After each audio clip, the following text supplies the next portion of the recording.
The defeated Sphinx Academy alumnus was heartbroken. He thought, if we don't win this contest, we won't be able to send reinforcements to the Crown Prince, and it will be my fault. The combatant sobbed again. He thought, if the Crown Prince dies because he doesn't get reinforcements, that will be my fault too. The combatant sobbed yet again. He thought, if the Crown Prince dies, I will be dishonored for eternity. He shrieked in shame and ran from the arena. He left behind him the two last Mystic Kingdom fighters to battle against the Blue Sky Kingdom's ranks. Denzel Donnelly, the next Blue Sky Kingdom combatant, stepped onto the stage and started shouting taunts like a schoolyard bully.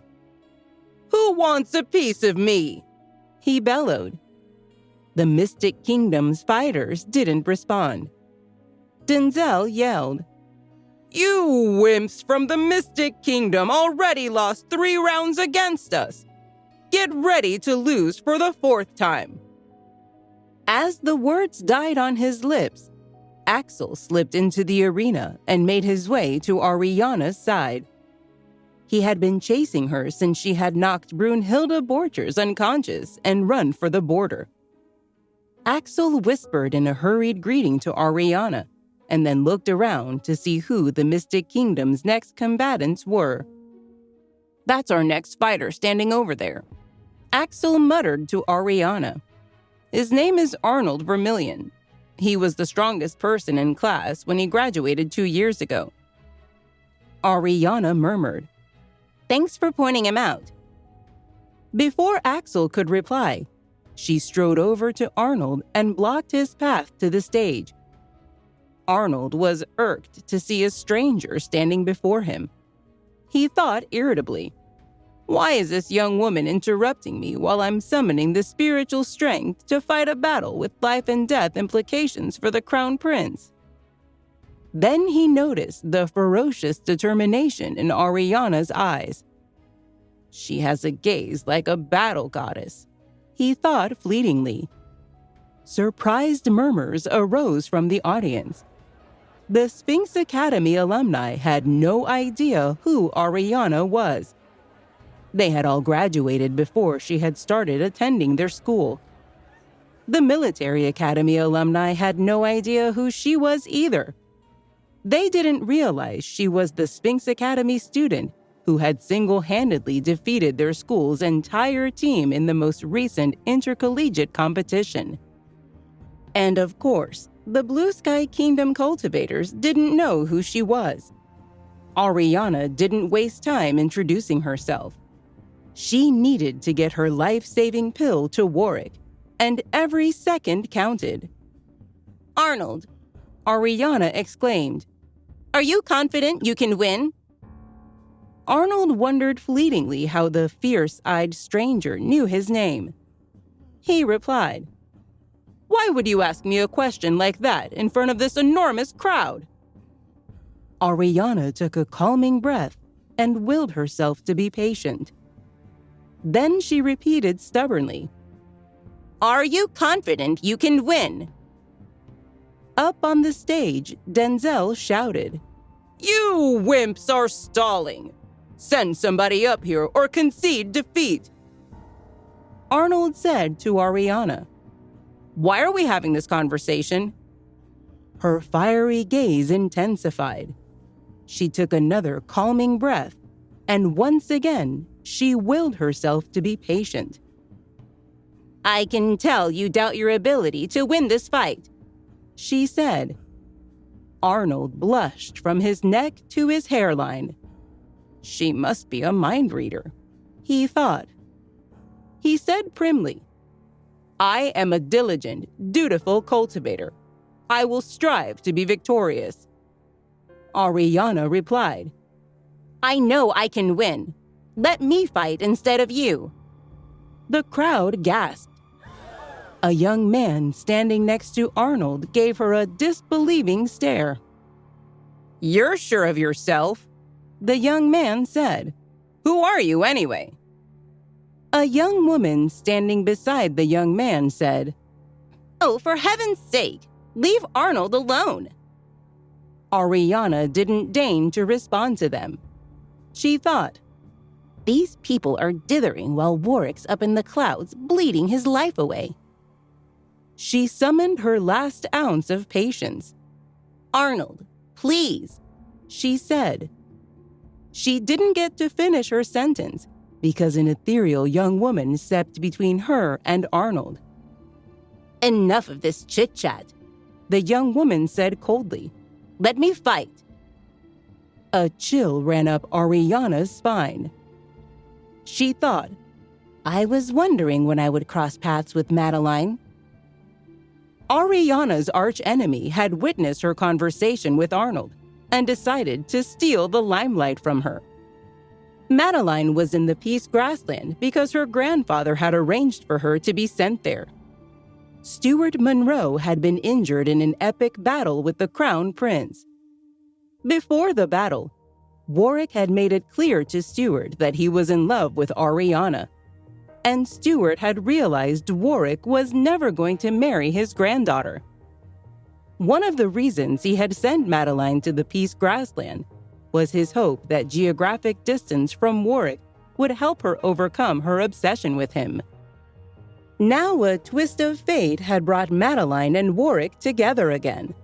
And to add to Madeline's torment, Ariana had shown up too. The cultivators from the Mystic Kingdom all knew who Madeline was. Most of them had come to the Peace Grassland before she had taken her job as Sphinx Academy's deputy chief of Year 4.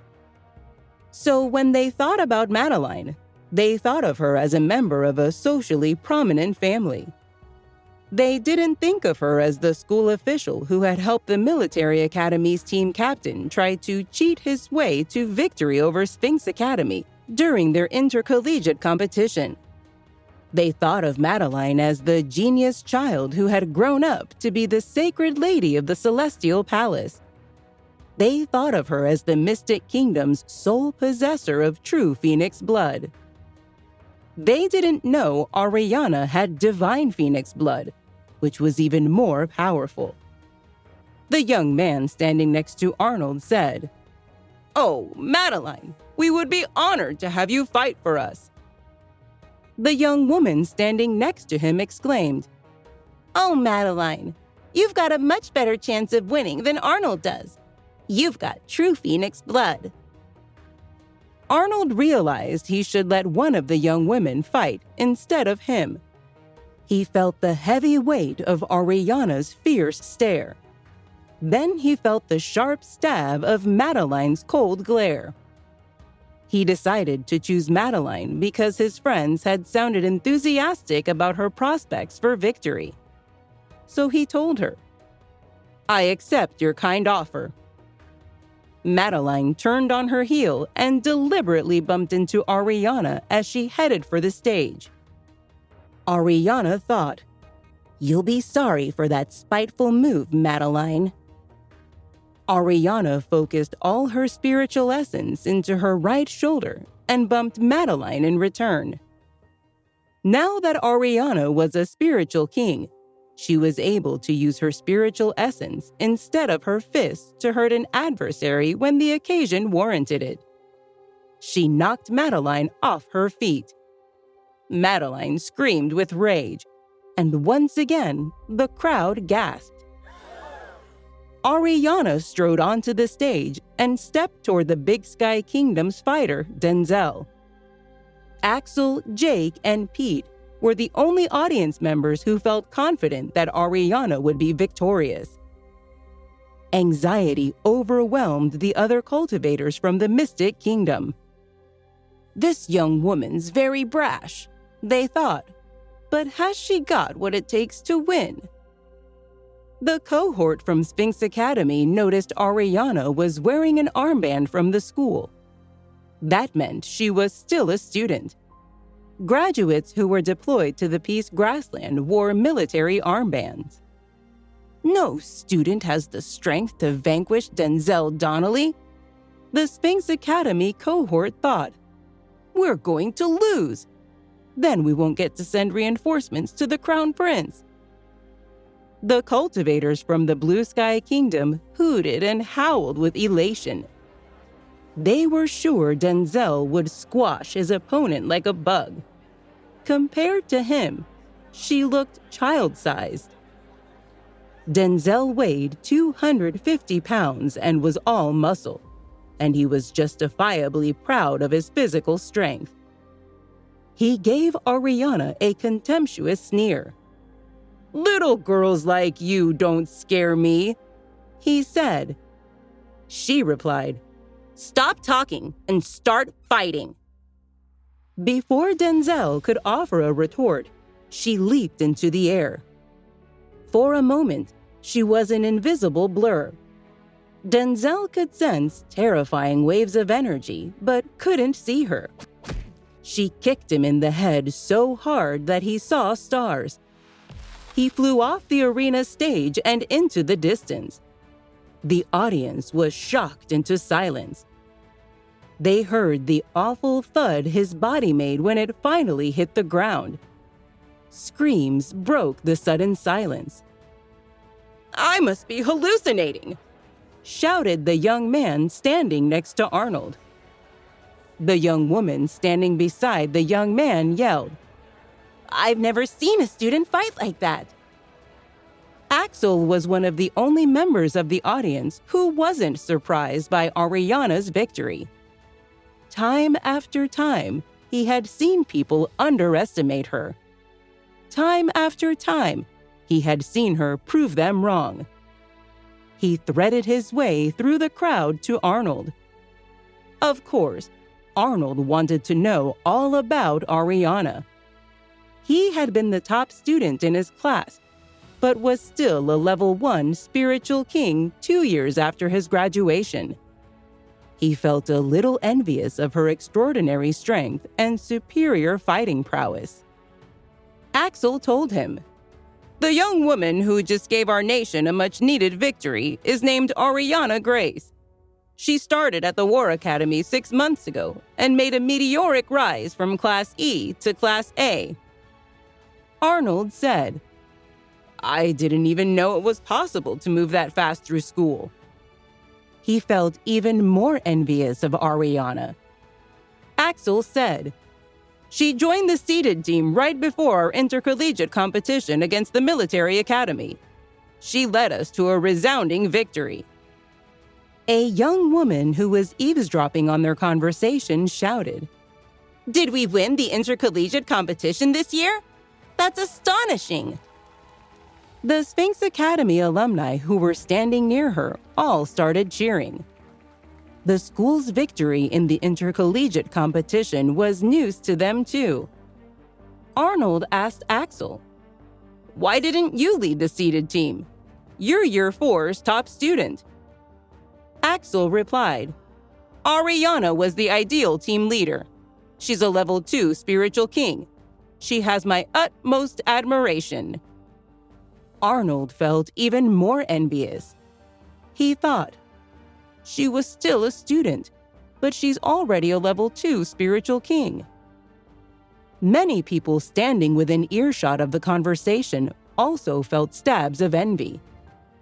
They were hard-driving high achievers, and they cultivated endlessly, but they were utterly humbled when they heard about Ariana's accomplishments. Madeline felt rage surge through her once again.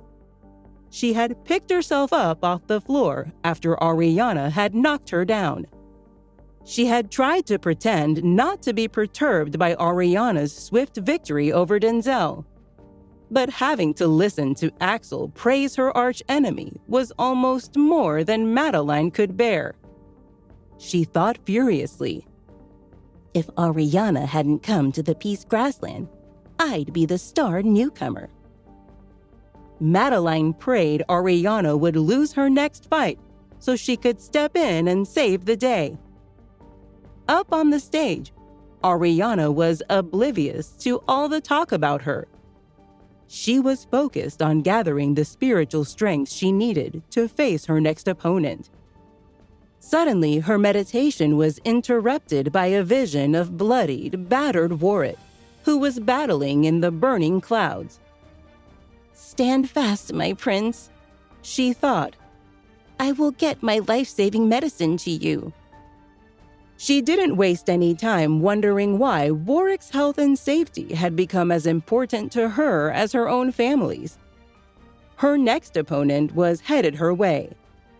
The cultivators from the Blue Sky Kingdom started chanting their fighters' names.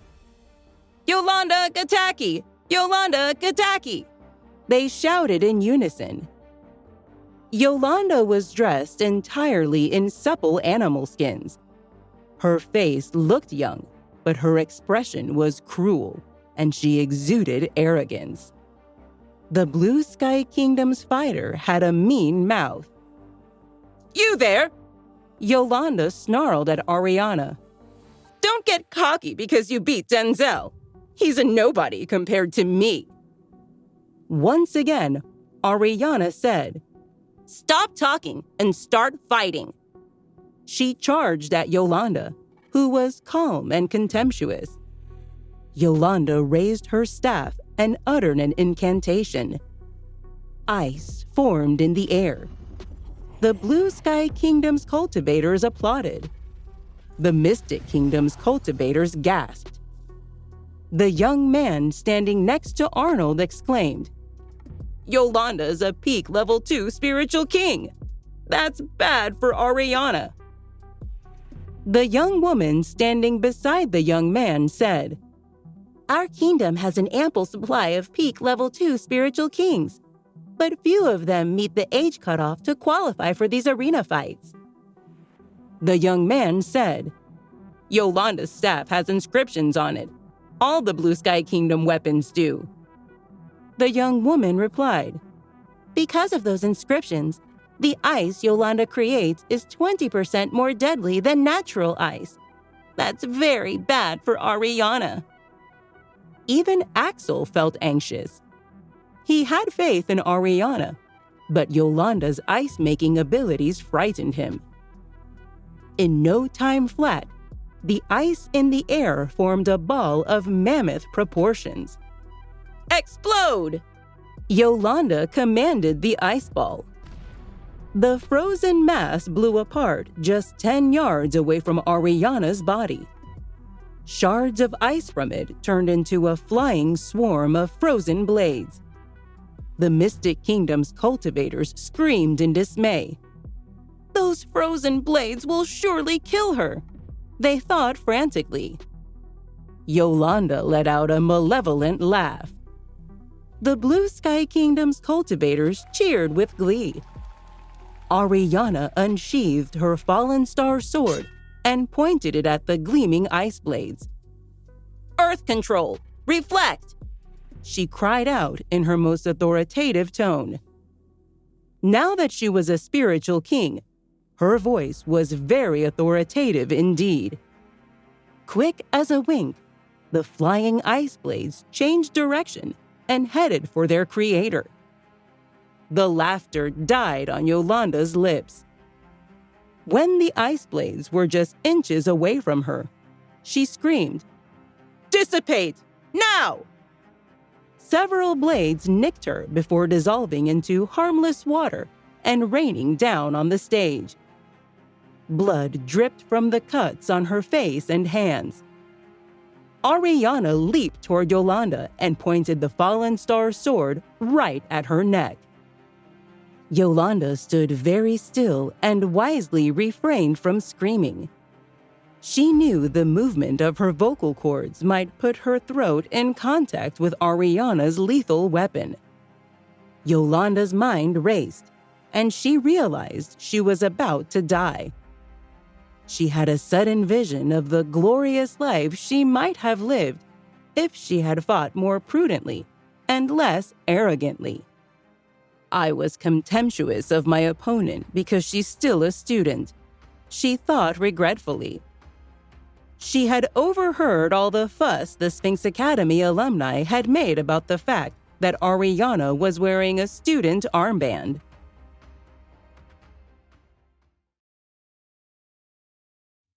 Trigger warning. The following episode contains certain events which some listeners may find disturbing.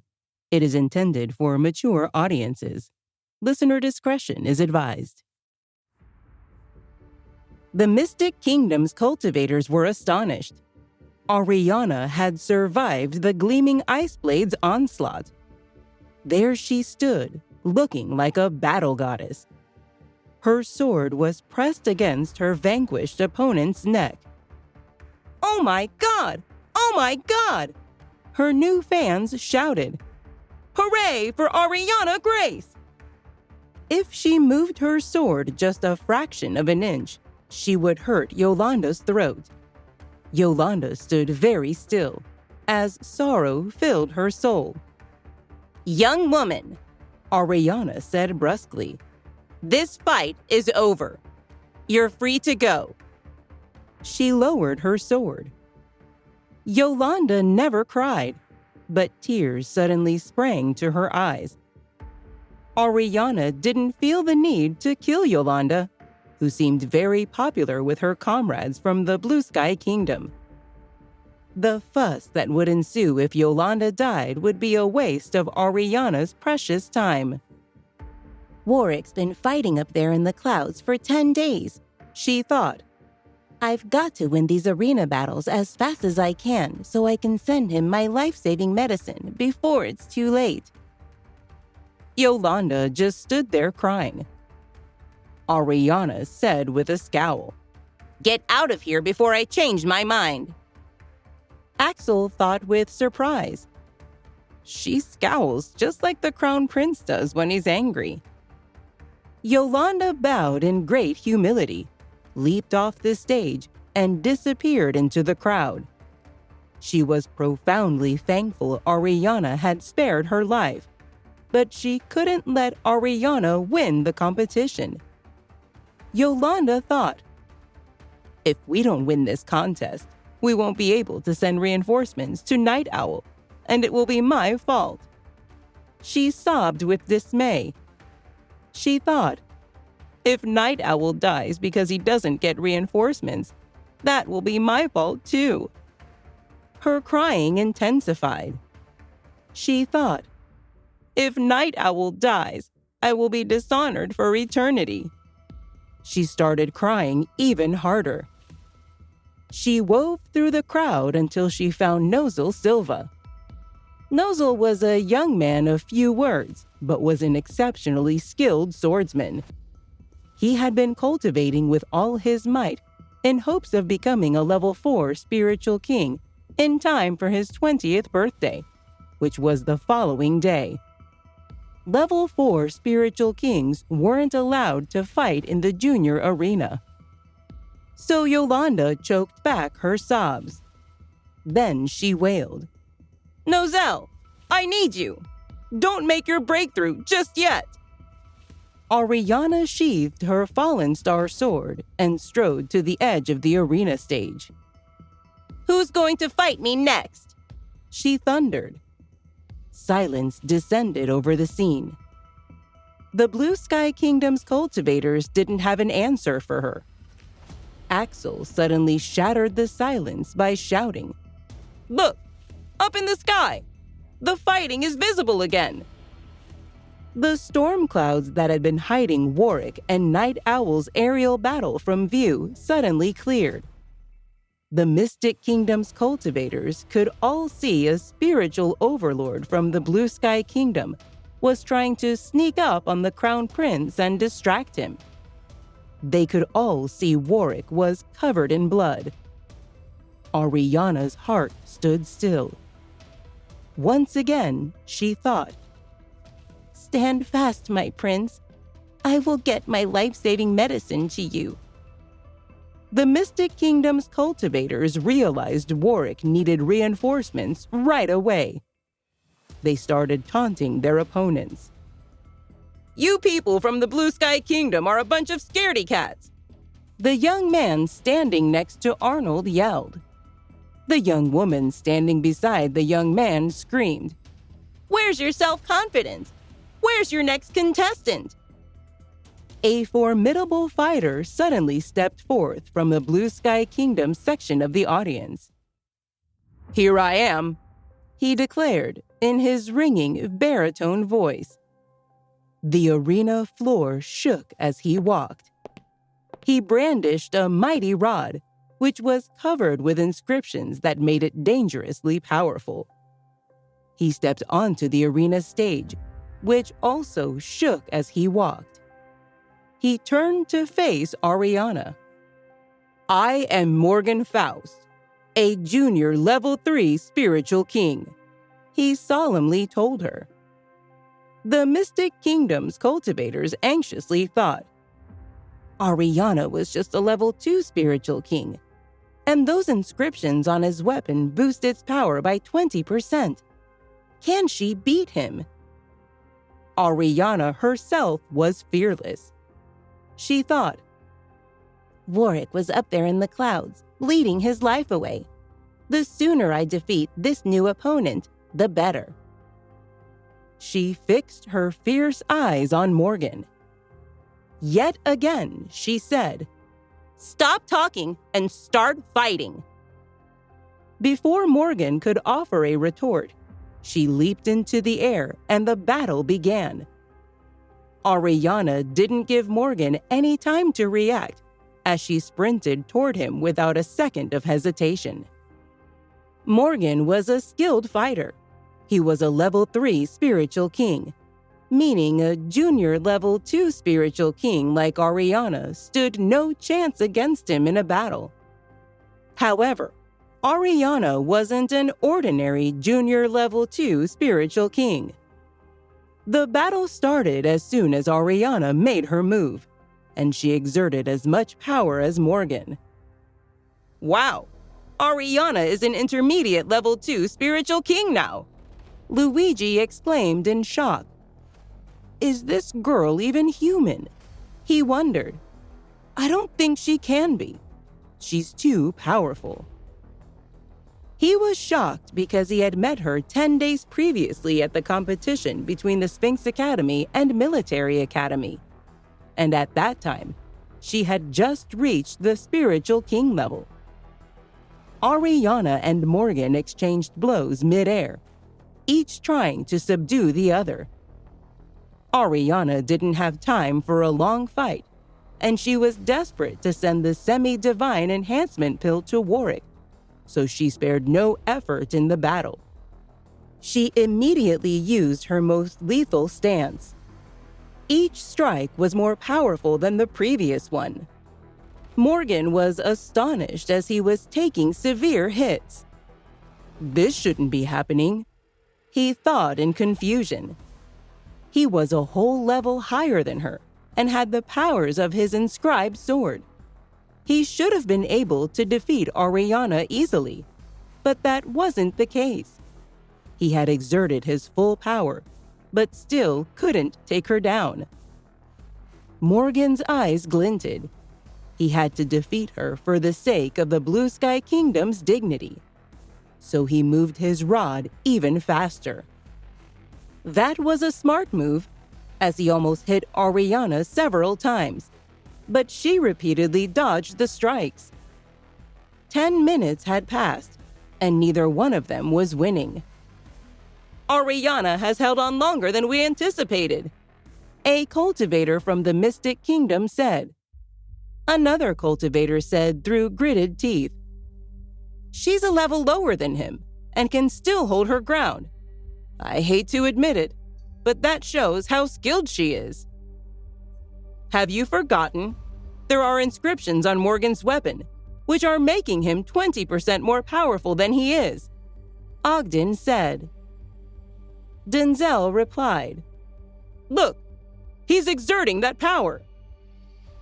Morgan smirked, stared at Ariana, and said, You're good, but I'm better. You fended me off despite only being a level 2 spiritual king.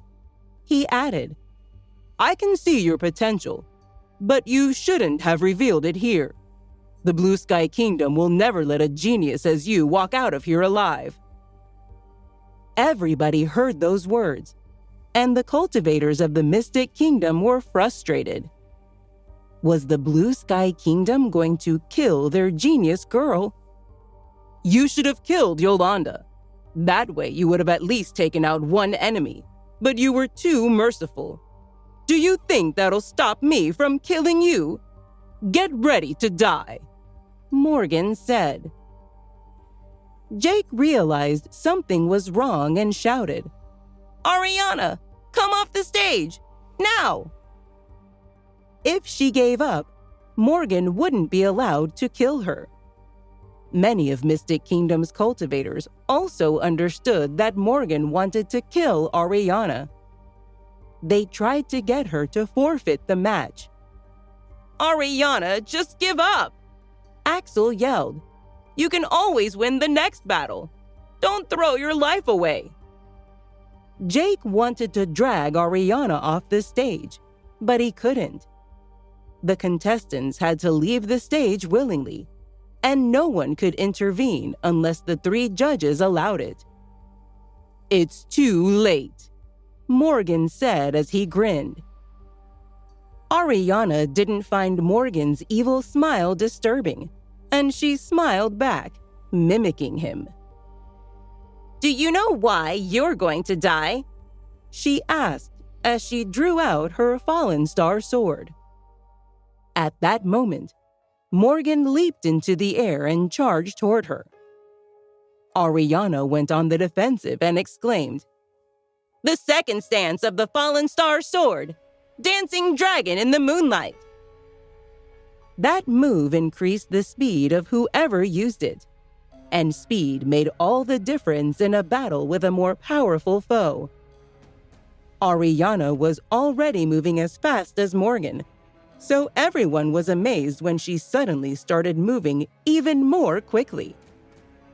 Although she was only a little faster than her opponent, it was still a remarkable achievement for someone of her rank.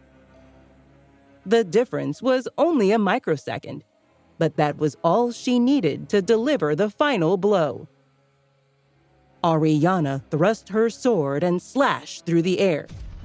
Her attack was so powerful that it hurt Morgan so hard. He remained standing in shock for a few minutes, unable to fully grasp what had just happened. Then, in seconds, his body fell to the ground. He tried to speak, but words seemed to evade him. Everybody fell silent. The spectators stared at Ariana with a mixture of feelings. Some looked at her with amazed expressions, and others looked at her with disgust. She's a senior level 2 spiritual king now! Someone in the crowd yelled as he pointed at Ariana. The spectators from the Blue Sky Kingdom couldn't accept Morgan's defeat. They believed there must have been a foul play on Ariana's part. But the audience from the Mystic Kingdom was thrilled. This is outrageous! How can a level 2 spiritual king kill a level 3 spiritual king? A Blue Sky Kingdom spectator said. Though rare, a cultivator of a lower level could defeat a higher level cultivator, but not without the former suffering severely. In some cases, it could destroy their spiritual essence. However, as they eyed Ariana from head to toe, they realized she was perfectly unharmed. There was not even a single scratch on her. How frustrating, the spectators from the Blue Sky Kingdom thought. Ariana frowned at them and asked impatiently, Don't you have one last contestant? What are you waiting for? She had no time to waste, as she was in a hurry to deliver the semi-divine enhancement pill to Warwick. The Mystic Kingdom's cultivators realized that had it not been for Ariana's timely intervention, they would have lost to their enemy. They had lost the first round, and it had been clear that they had no chance of winning the second round. It wasn't that they were weaker than the Blue Sky Kingdom's cultivators, but the rules required the contestants to be junior spiritual kings under the age of 20. It was hard to achieve such a level of cultivation skills at such a young age, and only a handful of people had been able to do it. However, since it was the rule of the battle, they had to follow it. If that rule weren't in place, they would have surely had enough soldiers to defeat their enemies. Before Ariana arrived, the cultivators of the Blue Sky Kingdom had gloated about their might and how weak the Mystic Kingdom was. The Mystic Kingdom couldn't retort, as they had no way of redeeming their pride. But at that moment, Ariana had more than redeemed their pride. She had given them enough reason to mock the Blue Sky Kingdom for eternity. "What's wrong, cultivators of Blue Sky Kingdom? Did you send your weakest people? None of them can put up a fight," a cultivator of the Mystic Kingdom asked in a taunting tone. Another cultivator of the Mystic Kingdom said, "That's right. Ariana hit that man with one strike.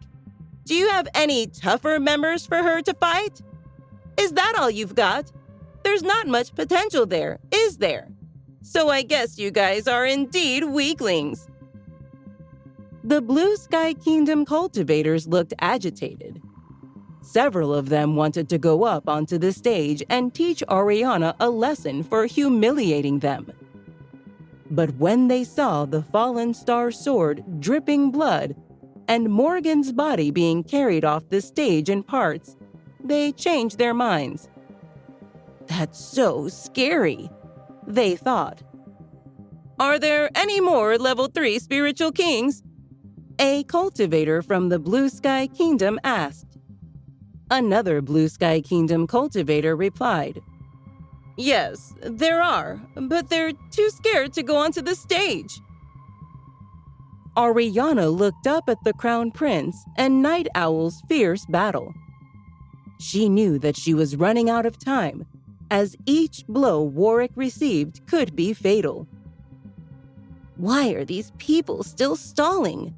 she thought as she ground her teeth. She said impatiently, "Is that all you've got?" The cultivators of the Blue Sky Kingdom were furious at Ariana. They wanted to teach her a lesson, but sadly, all their junior-level spiritual kings were scared, so they fumed in anger without retorting. Ariana continued, "If you can't find anyone, just give up. Stop wasting my time. Stop staring and send someone up here." Denzel was livid. His friend was about to go up to the stage when Yolanda ran toward them and yelled, "Wait!" They all looked at her. "Nozel Silva is here!" she cried out. The cultivators of the Blue Sky Kingdom were shocked and repeated, "Nozel Silva? He's a peak level 3 spiritual king," a Blue Sky Kingdom cultivator said as his eyes lit up with the hope of victory. "Gosh, it is him! I thought he went into seclusion," said Denzel. He was at the same cultivation level as Nozel and had the same friend circle, so they knew each other very well. Everybody there knew how capable Nozel was. Most of the Mystic Kingdom cultivators fell silent when they heard the name and secretly started to panic. "No way!" a Mystic Kingdom cultivator whispered. "Why is he here? I thought he went into seclusion and wouldn't participate in this battle. We're finished," Salvino said as he began to panic frantically. Axel, who didn't know who Nozel was, asked curiously, "What are you all talking about?" He had just become a spiritual king, and until then, he hadn't been qualified to watch the battle. Salvino looked like he was about to cry as he replied, "We're doomed." Axel was getting impatient and asked, "Why? Tell me." "Nozell is the ultimate winner in the Junior Spiritual King battle. He's won 100 battles on that stage," Salvino explained. Axel repeated, 100? Salvino continued, "That's not all. Whenever he participates, the other 4 team members are never needed. He can defeat all our 5 members on his own. He's invincible here in the junior arena. He only went into seclusion because he was bored of defeating us all the time. He was trying to become an intermediate spiritual king and fight in the intermediate arena. Unfortunately, we're not his match. We're doomed," he added.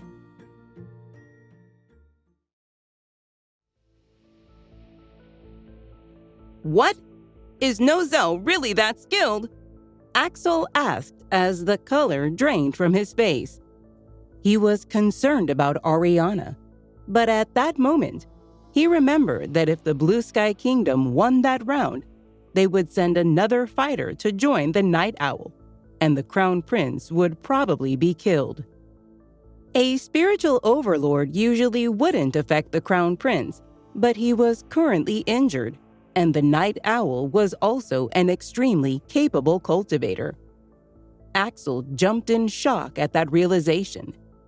"This is terrible news," he thought as he glanced in Prince Warwick's direction. Salvino protested, "That's not fair. Nozell promised he wouldn't fight in the junior arena anymore." The other Mystic Kingdom cultivators agreed with Salvino and added, "That's right." However, Nozell seemed unbothered by the protest. Instead, he smirked and walked steadily toward the arena until he was on the stage.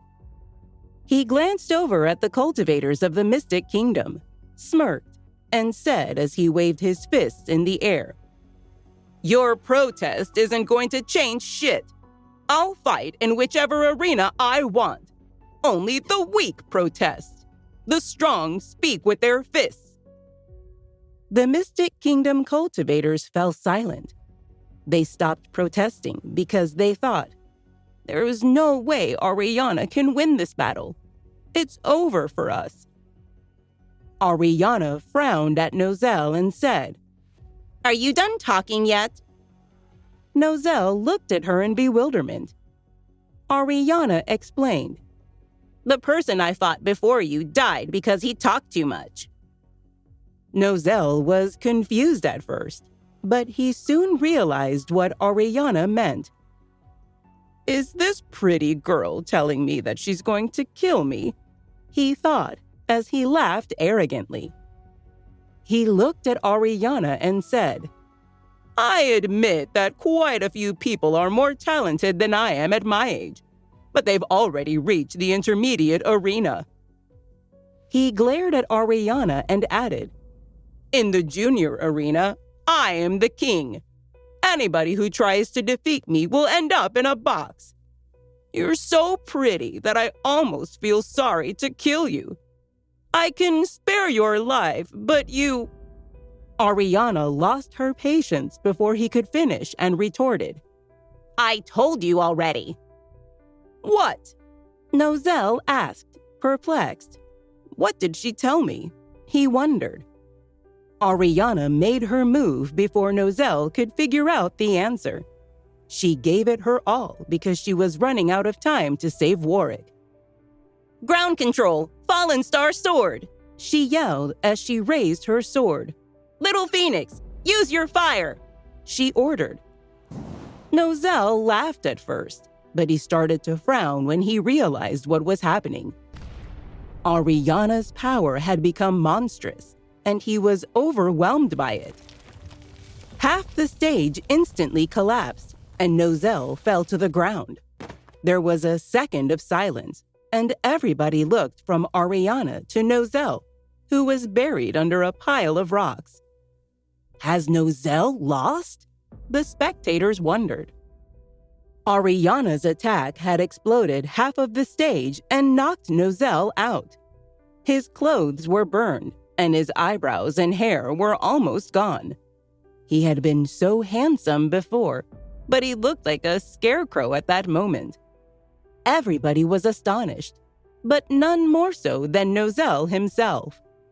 He had never thought that Ariana's attack would be so lethal. Is she deceiving me about her cultivation rank? He wondered. Didn't you say you were a level 2 spiritual king? He asked as he stared at his opponent vindictively. Instead of answering him, Ariana drew out her fallen star sword and pointed it at him. The spiritual essence from the sword filled the air and charged at Nozel like lightning. Nozel smiled and struggled to get up. He also drew out his sword, tightened his grip, and channeled the spiritual essence of his sword into his body. An intimidating power emanated from him. He pointed the sword at Ariana, and the air around him rippled with waves of spiritual essence. What kind of power is that? Salvino asked in horror as he watched what was happening. The other cultivators of the Mystic Kingdom also started to panic. What's going on? They asked frantically as they tried to comprehend the villainous energy coming from Nozel. That's the swordplay known as dragon power, Arnold explained as his lips quivered. Everyone gasped and looked appalled when they heard what Arnold said. Nozel used the dragon power to defeat all his past opponents. Arnold continued. Every one of us has lost to that swordplay. Everyone? Axel repeated in shock. He looked at the other seniors, who all nodded in agreement.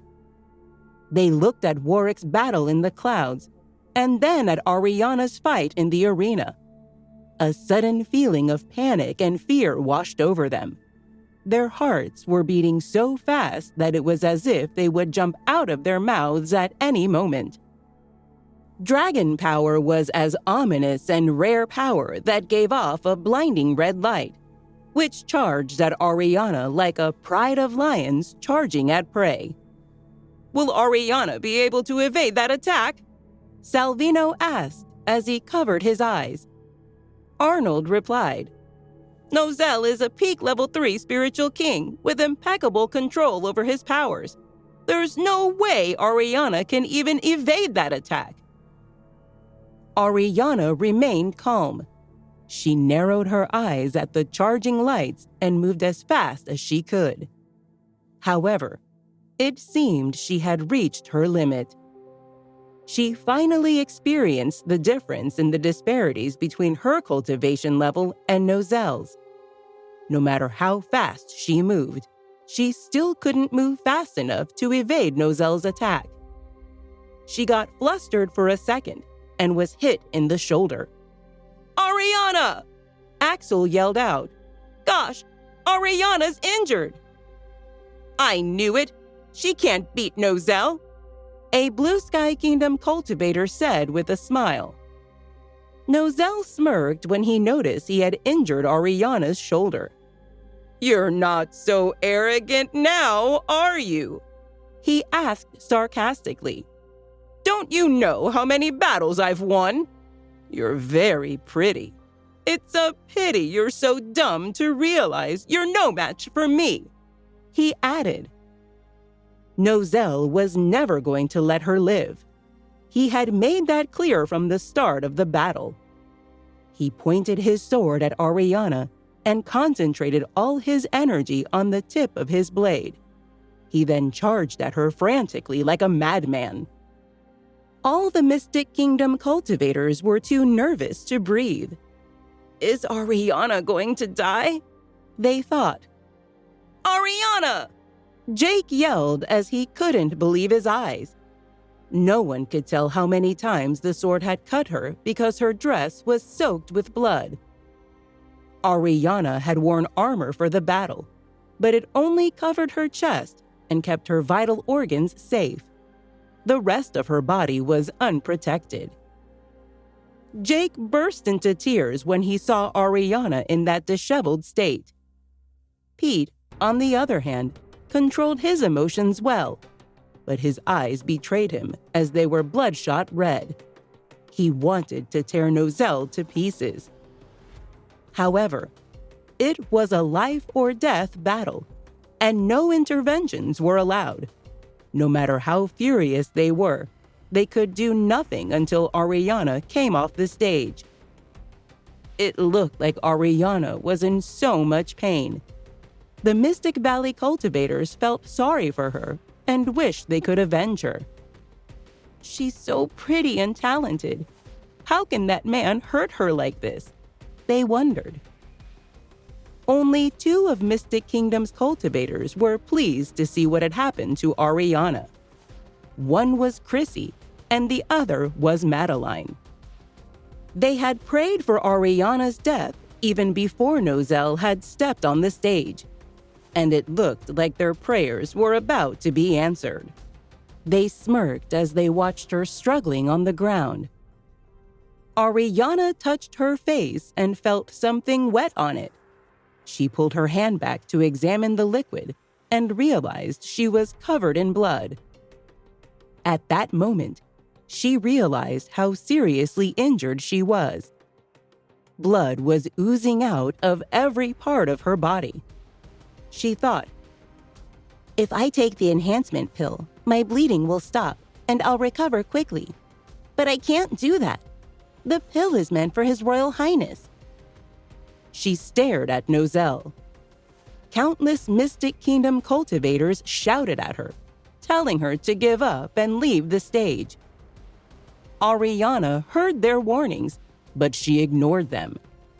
She knew that if she did that, she would lose that round, which meant that Warwick would have to fight another opponent as well as Night Owl.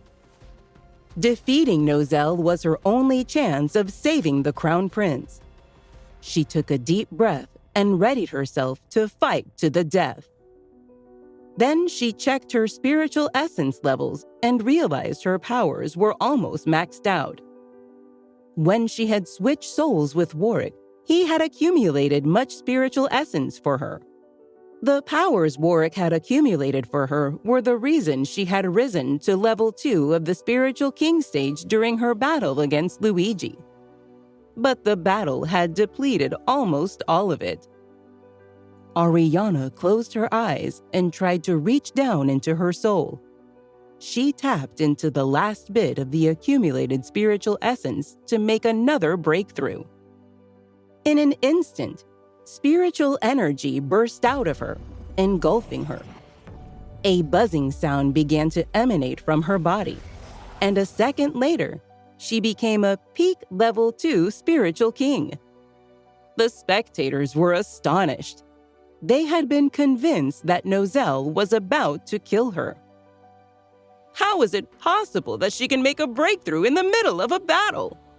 Salvino asked as his mouth fell open. Ariana opened her eyes, stared at Nozell, and yelled, "Bring it on!" A terrifying burst of energy shot out of her body. Nozell stared at her in shock. He believed Ariana was about to surrender because he had severely injured her. But instead of giving up, she was ready for another round.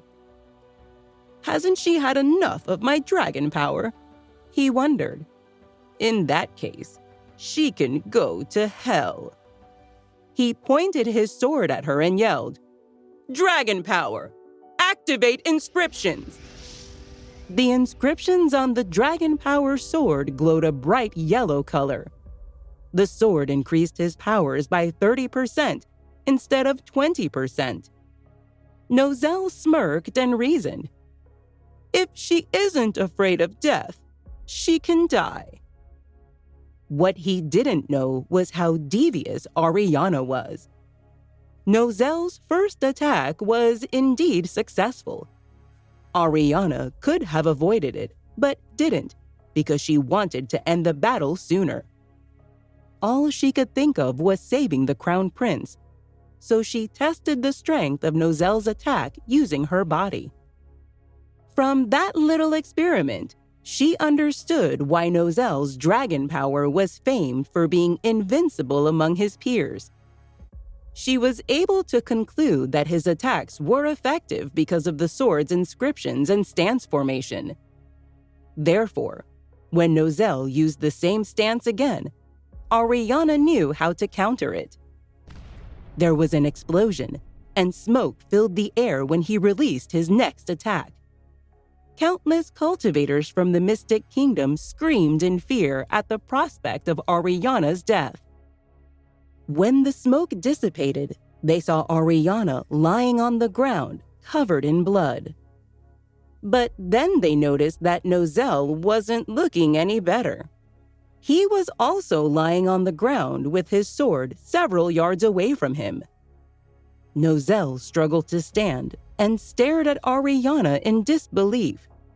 "You broke my attack," he said in shock. He looked like he had seen a ghost. The crowd was dumbfounded. "Did Ariana just break Nozel's attack? How could that be?" Denzel said. No one had been able to withstand the dragon power because it was like a whirlpool that could suck people in before backfiring on them with double the energy. Ariana rose to her feet with difficulty and walked toward Nozel. After his initial astonishment had passed, a murderous look appeared in his eyes. He couldn't stand it that somebody had broken his attack. He reached for his sword, but found only air beside him. "What's going on? Where's my sword?" he wondered. When he looked at Ariana, he saw that she had it. She pulled a quill out of her pocket. Everybody looked at her in bewilderment. "What's that quill for?" they wondered. "Does she want to write something?" Ariana started writing glowing words on Nozel's sword. "Those are master-level inscriptions," someone in the crowd said as they recognized the glowing words. "Master-level inscriptions?" Salvino repeated. "They can't be. Master-level inscriptions are always written one letter at a time. It sometimes takes days to finish just a word." Arnold said, "That's right. I remember that too. Ariana's just writing with ease." "What's she writing on Nozel's sword?" Salvino asked. Axel replied, "Didn't Nozel say he's invincible? Maybe Ariana is writing that he isn't." "Dude, stop joking! Ariana isn't Nozel's match!" Salvino snapped. Even though Nozel was injured, he could stop Ariana if he wanted to. But he didn't. He only crossed his arms and smirked at her. He wanted to see what she was writing.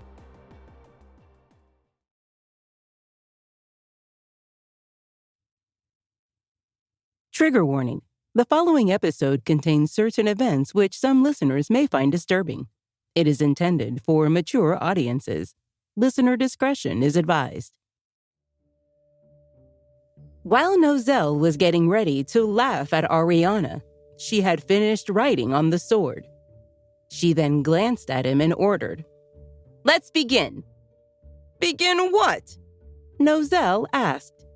He looked at Ariana in confusion. She replied, "Don't be daft. The battle isn't over yet. Now get up." Nozel stared at her in disbelief and asked, "Aren't you going to give up?" He retrieved his sword and glanced at it. He felt Ariana must have written something meaningful on it, and he wanted to know what it was. He looked closer and realized the words were strange symbols that he didn't recognize. "Give up?" Ariana repeated and smirked. She looked up at Warwick, worried about how he was doing, and yelled at Nozel, "Come get me!" But she didn't wait for her opponent to react to her heckle. She instead charged at him with the speed of light. Though Nozel was caught off guard, he smirked and said, "If death is what you want, I'll grant your wish." Now die! Dragon power! Die! He yelled. He aimed his sword at Ariana's forehead. He was also desperate to end that battle, as it had taken longer than he expected, so he used all his power. Ariana also spared no effort, as she also had her reasons for wanting to end the battle quickly. "Oh no!" Axel yelled when he saw Nozelle's attack. Salvino said, "Ariana can't dodge that attack. She should have given up when she had the chance. She's doomed now," agreed Axel. The spectators from the Mystic Kingdom were terrified for Ariana, but the people of the Blue Sky Kingdom were over the moon at the prospect of Nozelle defeating her. Sparks flew everywhere when the Fallen Star Sword and the Dragon Power Sword clashed. Dense smoke enveloped the stage. The audience found it hard to see what was going on, and they strained their eyes to see if any of the fighters had been killed.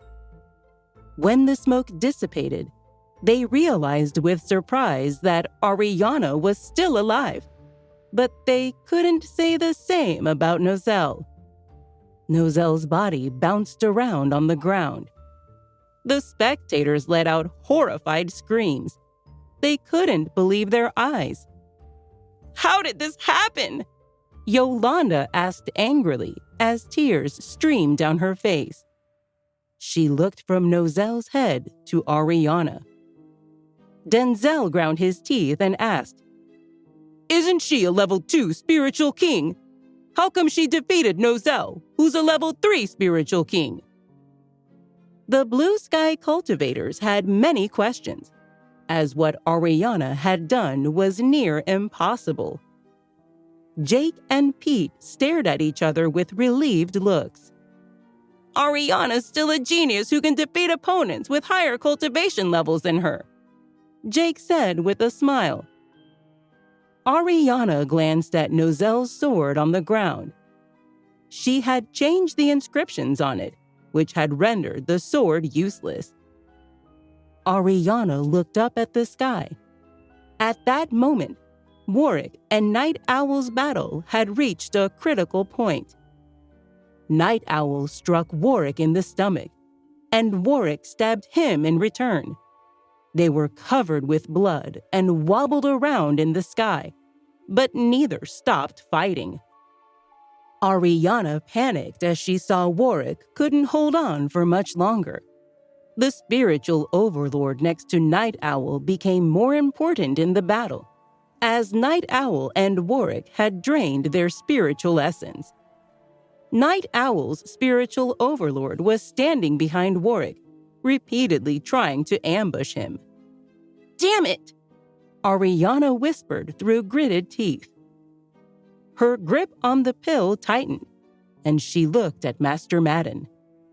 Everybody from the Mystic Kingdom was worried for Warwick, and Master Madden was no exception. He walked up to Ariana, but she spoke first. "Do you think you can remove the spiritual overlord?" she asked. The elder hesitated, then shook his head.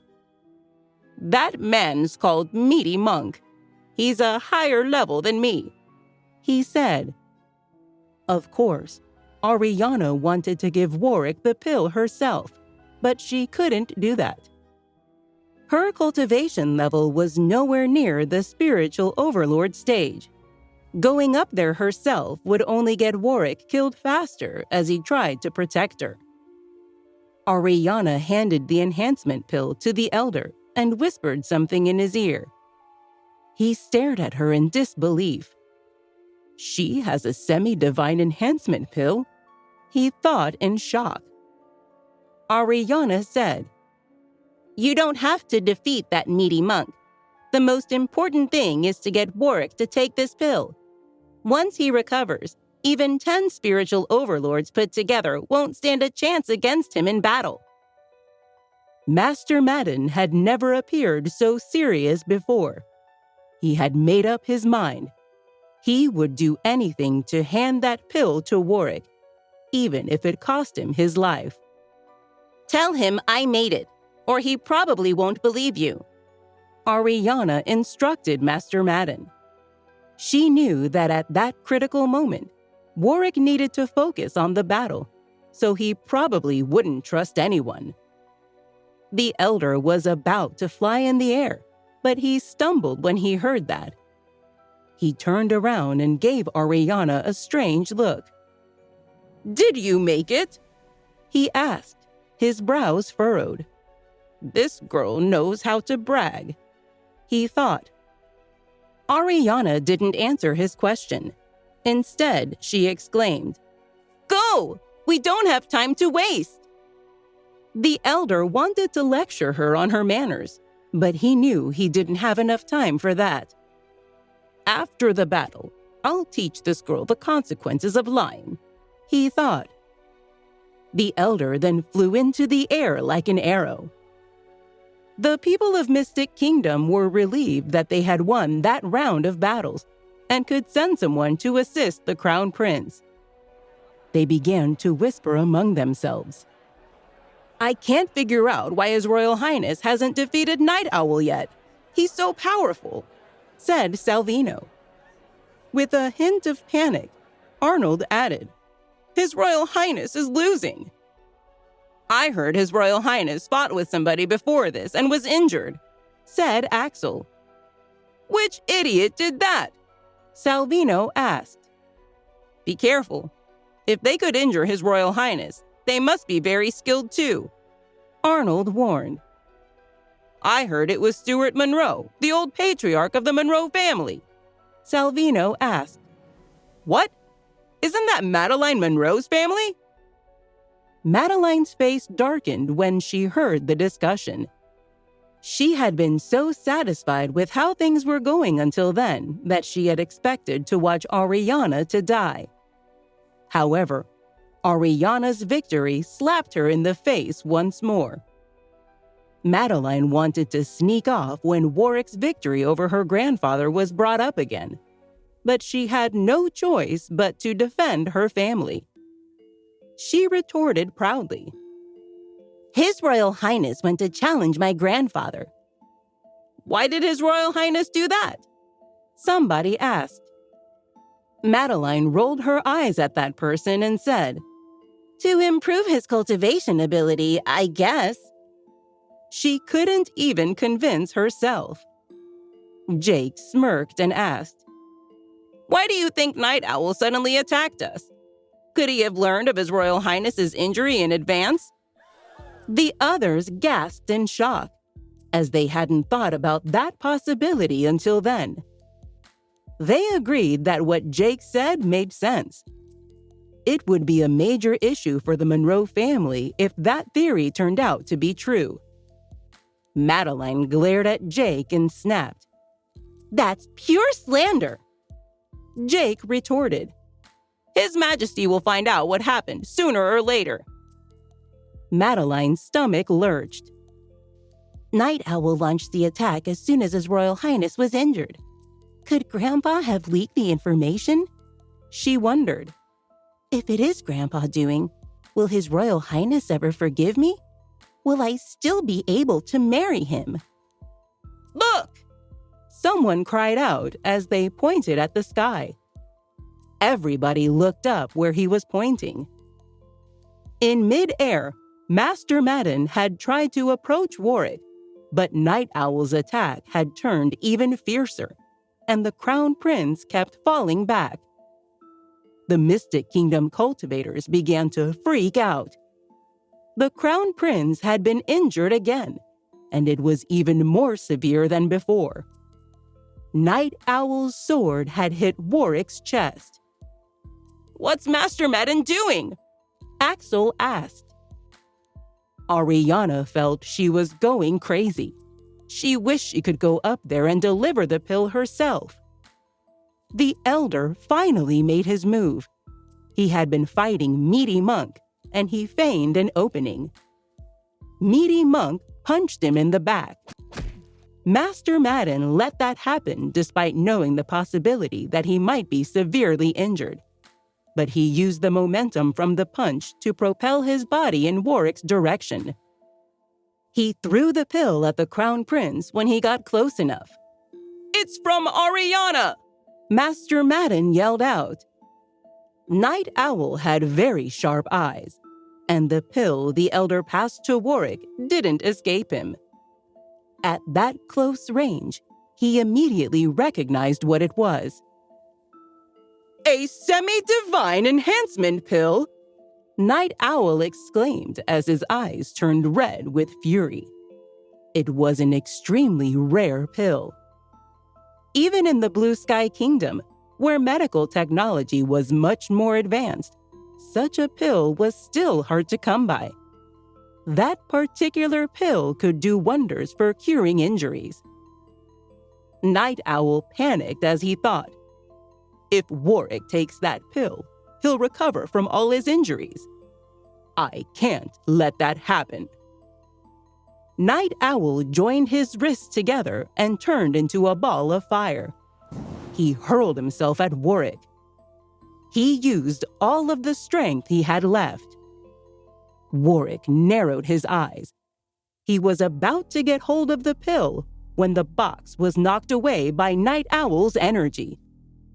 Master Madden's eyes widened as the pill was Warwick's only chance at changing the course of the battle. The battle between Warwick and Night Owl had reached a critical moment, and Ariana was extremely anxious. Night Owl's vigor and ability were unparalleled. He fought as though his life depended on it. Warwick deliberately slowed down and finally grabbed the pill. "I won't let you take that!" Night Owl bellowed. He didn't want to give Warwick the chance to take the pill because he knew that if his opponent were to recover his full strength and bounce back, he would destroy the nearby city in his rage. "Die!" Night Owl screamed at the top of his lungs. He had a crazed look in his eyes. He locked Warwick in his arms as streaks of gold light surrounded him, and then the concentrated energy exploded. Both men were knocked backward. There were gasps and screams from the citizens of both kingdoms. No one had thought Night Owl would become so frantic. It was clear that he no longer cared about his safety, but was prepared to perish together with Warwick. He had become fearless. Ariana watched in horror as Night Owl wrapped his arms around Warwick again. Suddenly, Night Owl set off another massive explosion, and the impact sent the two fighters flying in opposite directions. "You're going to pay for this!" she screamed. She was ready to tear him into pieces. However, Warwick was her top priority. Before anybody realized what had happened, she dashed off. The Crown Prince was falling fast, but she caught him in midair. She slowed their momentum and landed on the ground with a soft thump as she clung to his body. Everyone was shocked by Ariana's graceful rescue of Warwick. Meanwhile, Night Owl wasn't as lucky. The Blue Sky Prince made a human-shaped pit in the ground. "Your Royal Highness!" The Blue Sky people screamed as they rushed toward him. 100 yards away, Ariana held Warwick in her arms, and she burst into tears when she saw his condition. If he didn't need urgent treatment at that very moment, she would have cut Night Owl into little pieces in revenge. Warwick's handsome face was blackened by the smoke. The explosion had opened a big hole in his abdomen, and nearly every inch of his body was scorched. "Night Owl!" Ariana roared. She was shaking in anger as she glared at the man in the pit. She continued to weep when she saw Jake and Pete rush to their side. "Prince Warwick!" Jake screamed. Others joined them, standing over a severely injured Warwick and Ariana's trembling bodies. Tears welled in his eyes when Pete saw Warwick's condition. He asked in a hushed tone. "How is he? Is it bad?" Ariana couldn't bring herself to reply. Meanwhile, Jake fumed.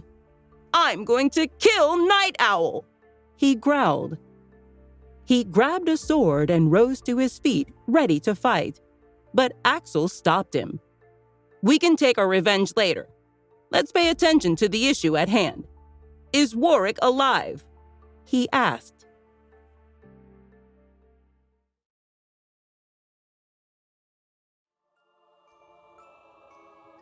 Everybody fell silent when they overheard Axel's question. Is it that serious?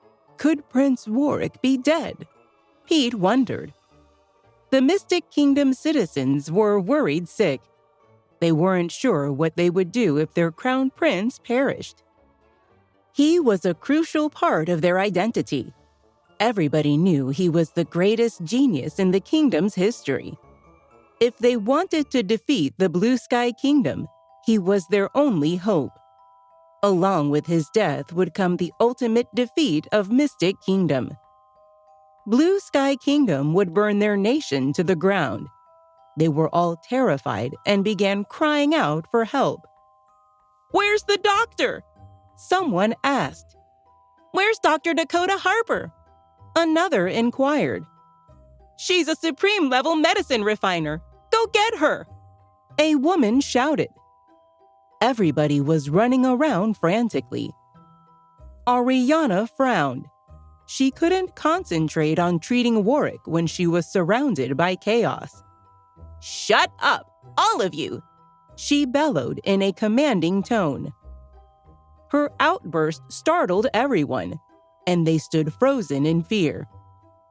When Jake realized how confident she was, he remembered she was an excellent doctor and was no longer anxious about Warwick's condition. He directed Pete to control the crowd. With their help, Ariana could finally examine Warwick. "Night Owl did some damage this time," she muttered under her breath. Having been defeated by Warwick so many times in the past, Night Owl would rather die than allow the Crown Prince to succeed again. Ariana understood the extent of his commitment to destroying Warwick when she saw the state of his injuries. She was grateful he had swallowed the enhancement pill at the last moment. It had protected his heart, which was why he was still alive. She sighed in relief because she knew that as long as he was alive, his injuries were treatable. She picked him up and ran back to the fortress with him in her arms. Her body radiated anger, which intimidated the crowd. Everyone cleared out of her way, and she ran directly to the castle. As she rushed past, they all shouted questions to her, asking if the prince was alive. Many of them were relieved to see how dedicated Ariana was to him and how hard she was working to protect their future king. Once she and the prince were out of sight, the Mystic Kingdom citizens turned their attention toward the Blue Sky people.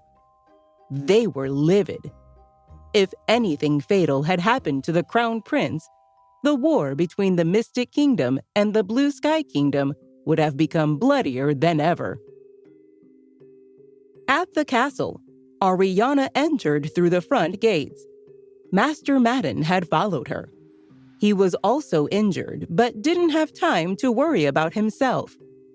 He led Ariana to the Crown Prince's room. Not many people knew her well, but after seeing her incredible strength during the battles, they were impressed by her force and allegiance.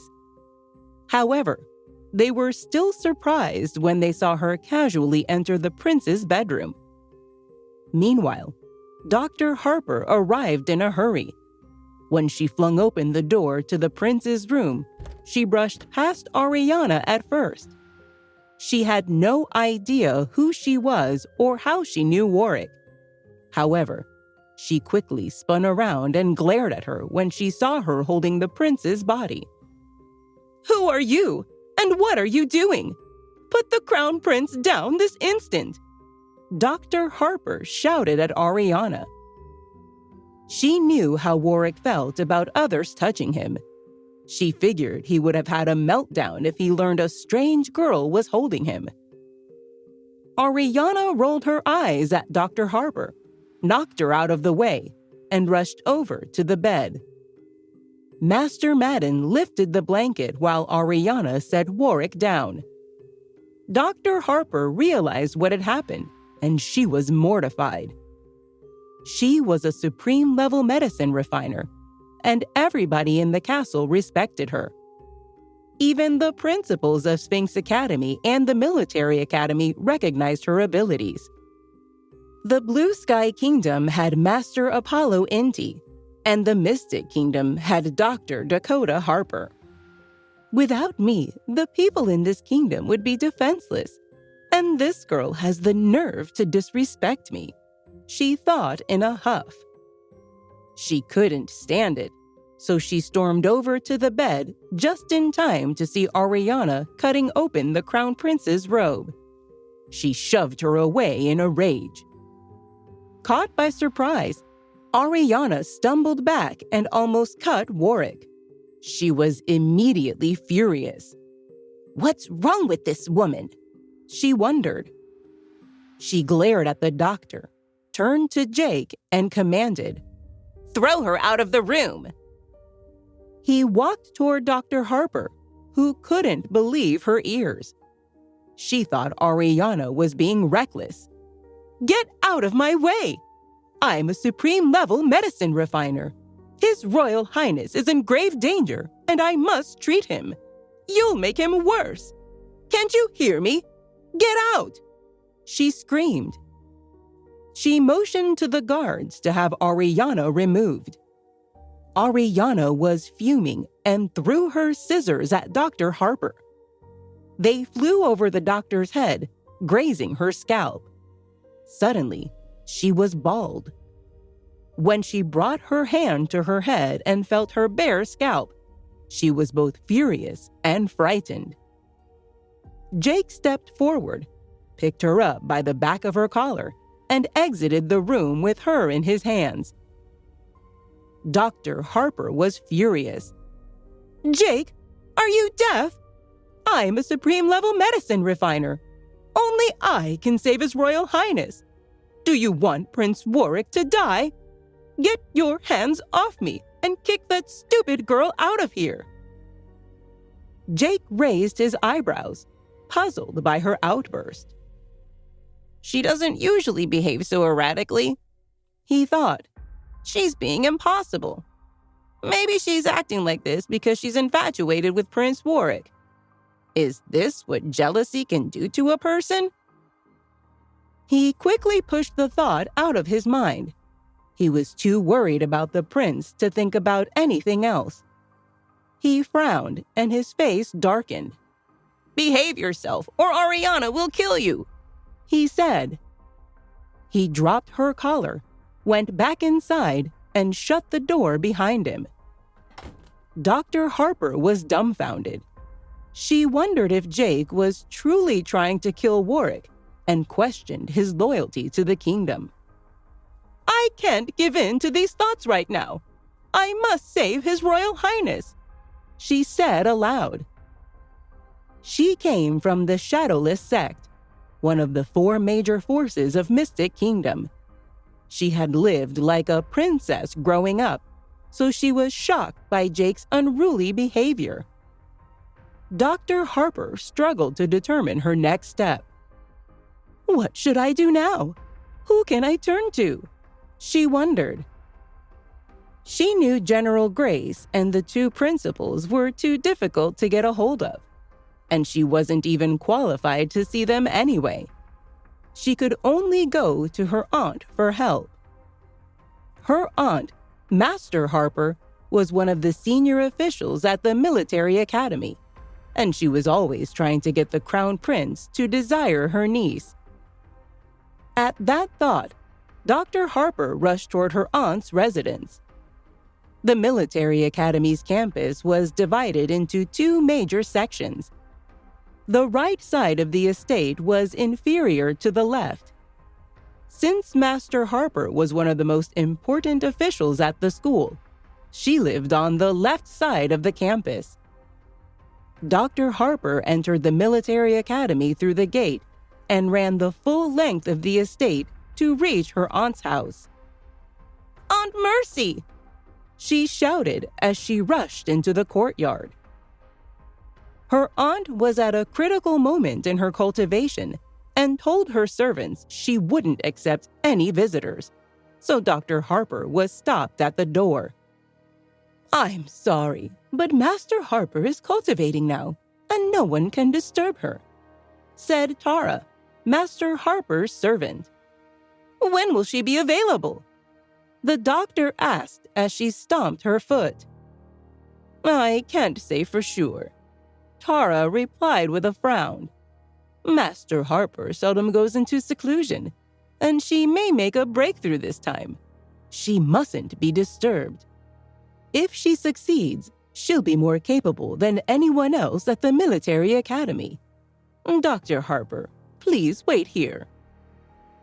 The servant tried to stress how important it was that Master Harper wasn't disturbed, which frustrated Dr. Harper. She began pacing as she spoke aloud to herself. Tara looked at her in bewilderment. She knew Dr. Harper was a mediocre cultivator, even though she was very talented in the medical field. She had even received accolades from the king, which was why the servant was surprised by the doctor's restlessness. "I wonder what's going on. She's usually so calm and collected," Tara thought. Dr. Harper screamed, "Fine. If you can't fetch my aunt, I'll do it myself." The outburst startled Tara, who watched as Dr. Harper stormed towards her aunt's courtyard. Meanwhile, back in the prince's room, Ariana was treating Warwick's wounds. His injuries were so severe that she couldn't find a spot on his body that wasn't blood-soaked. She knew that with the prince's capability, as long as his spiritual essence started circulating properly, his superficial wounds would heal quickly. However, she was concerned because his internal injuries weren't as easy to treat. Jake entered the room and asked, "How's he doing?" He panicked when he saw Ariana look up at him with a blank face. She muttered, "He'll live." He breathed a sigh of relief and replied, "Okay, good. So he'll be fine." She chewed on her lip and gave him a long look. It made him feel uneasy. "What?" he asked in a quivering voice. "Frankly, Jake, I'm worried," she said. He cringed because she was usually confident in her care for patients. "What are you nervous about?" he asked. She looked back down at the prince's charred body and said, "I'm concerned he'll be like me." Jake was confused and went to ask her what she meant, but before he could, she corrected her original statement. "I'm worried about his cultivation is what I mean," she explained. When Madeline had destroyed Ariana's cultivation ability, she no longer had any spiritual essence. Only the tiniest amount had still lingered in her energy center back then. Warwick's energy center reminded her of those days. Jake finally realized what she was talking about. His eyes widened, and he asked nervously, "Are you saying that the prince may have lost his power?" Ariana nodded. "Yes," she mumbled, tears welling in her eyes. Jake paced around the room in frustration. "We can't let that happen," he exclaimed. "You know Prince Warwick is the most talented person in our kingdom's history. He's the future of our nation. If he loses his cultivation ability..." She interrupted. "Jake, slow down. I only said it was possible, and that's the worst-case scenario. I don't think he'll be that unlucky." She tried not to let her anxiety show, but she was more worried than anybody else because everything had happened because of her. If Warwick hadn't gone to the Monroe family, things wouldn't have turned out the way they did. Then she thought about Night Owl. What a relentless man. He tried to blow Warwick up, even though he knew the explosion could have killed him too. She thought. She had never felt such animosity toward anybody in her entire life. She hated Madeline, but she detested Night Owl even more. As she gently began to dress Warwick's wounds, she told Jake she needed to make some more pills because one semi-divine enhancement pill wasn't enough. He told her he would guard the room as she began making more pills. She couldn't go to the refinement room because she had to keep an eye on the prince, so she started working at his bedside. It took her several hours, but luck was on her side, and she made 3 pills. When she called Jake in and explained what she had done, he stared at her in disbelief. "That's incredible! You made 3 pills in one night!" he exclaimed.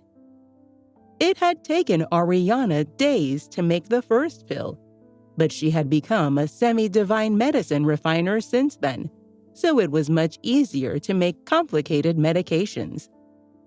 She smiled at him and nodded. He watched as she turned the pills into a potion and started injecting it into Warwick's body. Just then, somebody knocked on the door repeatedly. "I told the others they shouldn't disturb us. Who's defying my orders?" Jake wondered. Ariana was busy treating Warwick, so he went to answer the door, and he was very displeased when he saw who was on the other side of it. Dr. Harper smirked at him. He was about to reprimand her when he noticed Master Mercy Harper standing at her side. She rarely left the school's campus, especially at such a late hour. He recalled that Master Harper held the same position at the military academy that Benjamin Holmes had at Sphinx Academy. They managed many staff members and held a lot of power at their respective schools. Master Harper frowned at him. "Excuse me, but I heard that Prince Warwick is injured," she said. Jake felt extremely intimidated by her and wondered if she had recently made another breakthrough. He couldn't even bring himself to make eye contact. As he stared at his feet, he replied, "Yes, he's injured, but Ariana is treating him now. There's no need to worry." Dr. Harper scowled at him. "His Royal Highness was so badly injured that people have been saying he's on the verge of dying. I must save him. Get out of my way," she commanded. Jake wondered if she couldn't understand what he was saying. He shook his head as he insisted. "His Royal Highness is being treated as we speak. Dr. Harper, your services won't be necessary." She was dumbfounded and looked at her aunt. Master Harper sighed as her shoulders dropped. She turned to Jake and said quietly, "My niece may not be the best cultivator, but she's an excellent supreme-level medicine refiner. She's certainly the best doctor in this region of the kingdom. If her services aren't needed, how is he going to survive?"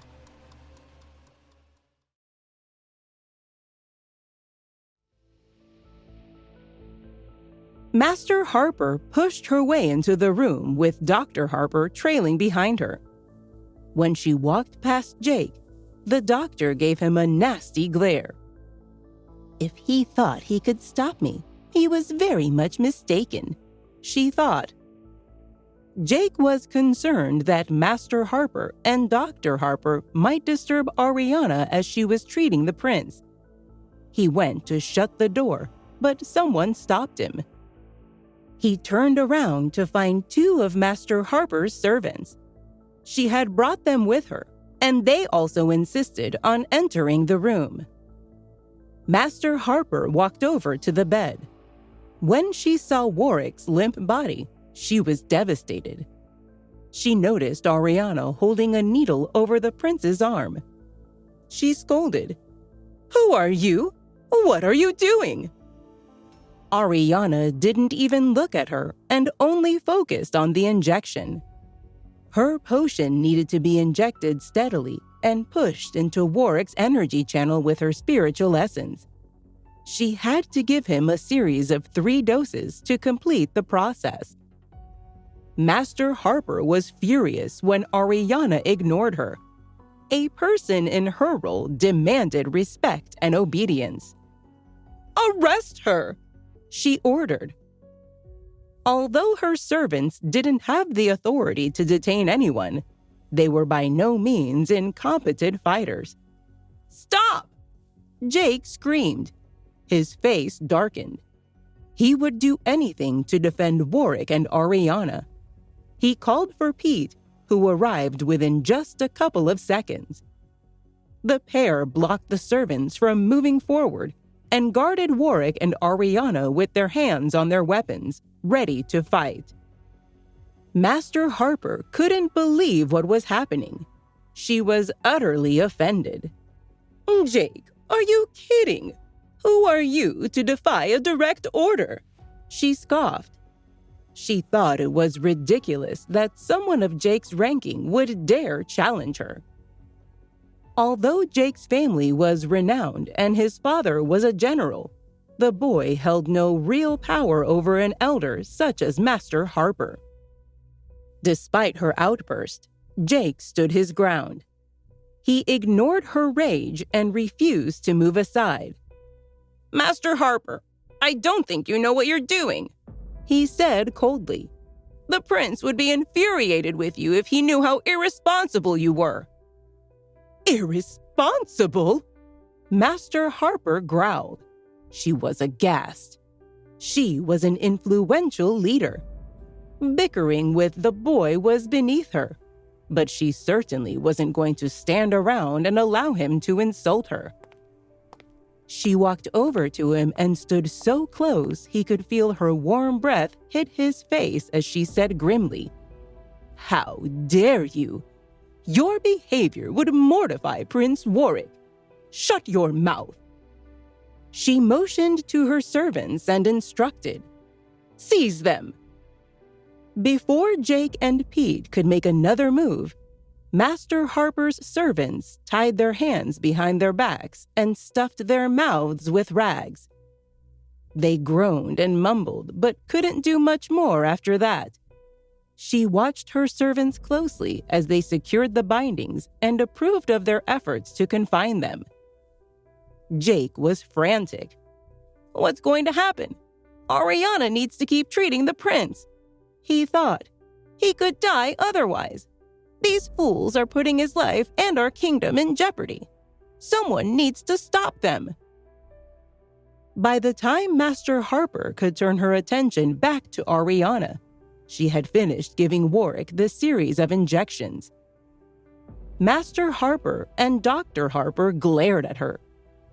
Master Harper turned back to her servants and commanded, "Tie this girl up." Ariana's attention shifted back to the room. She had been so focused on Warwick that she had been oblivious to her surroundings. When she turned her head to find Jake and Pete tied up, she gasped and started toward them.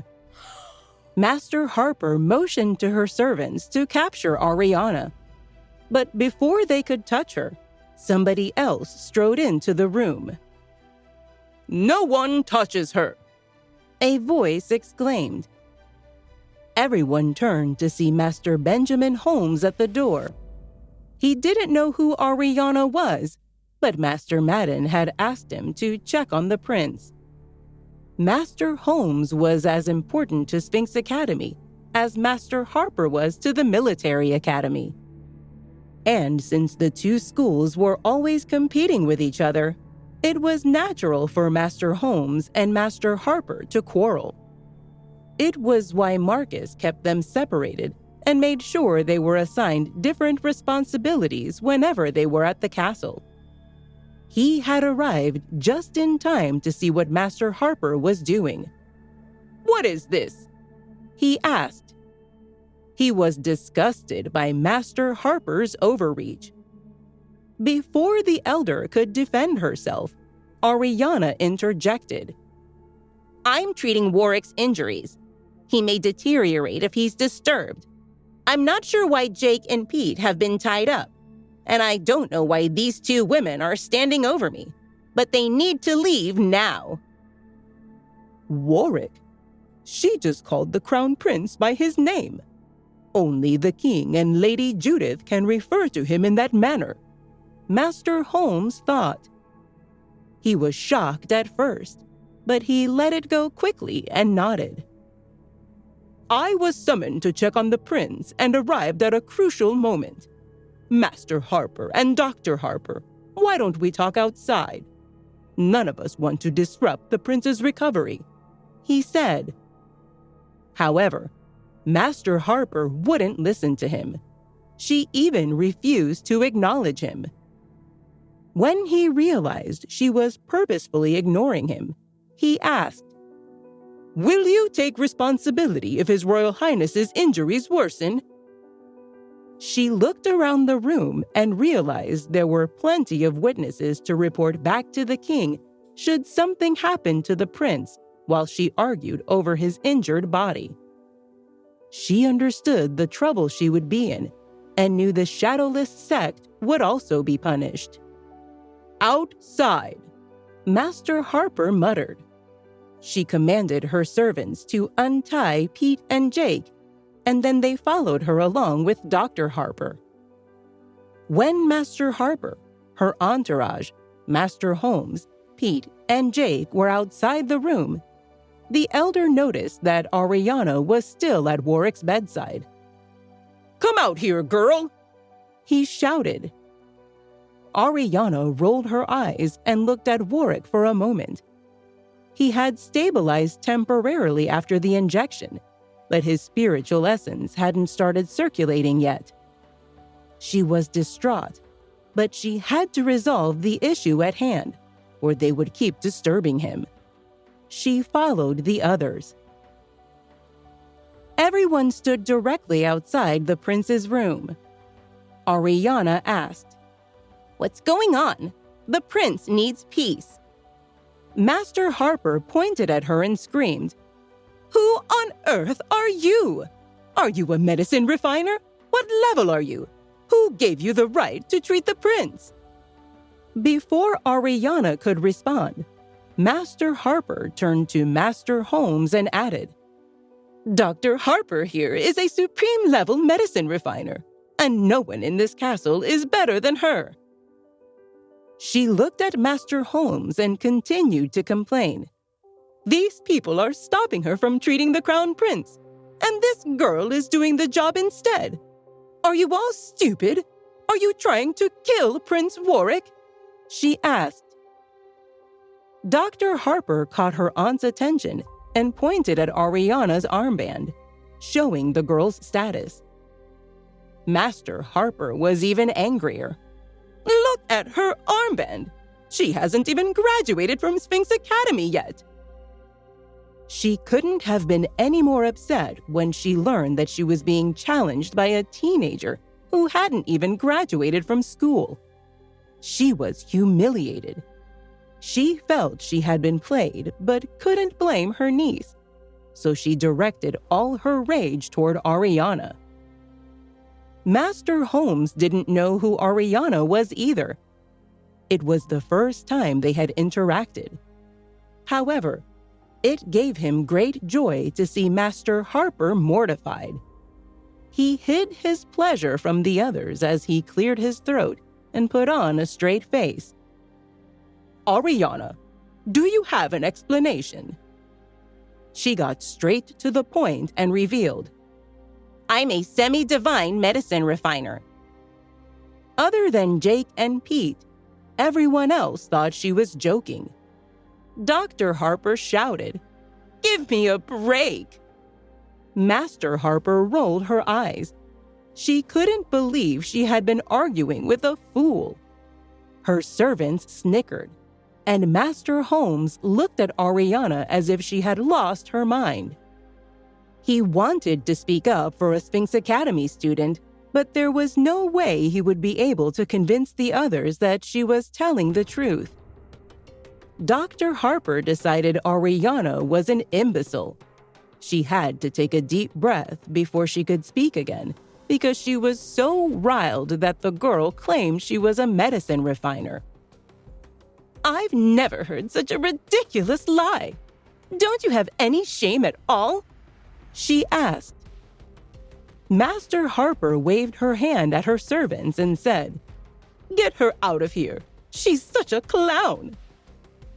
At that moment, someone cleared their throat.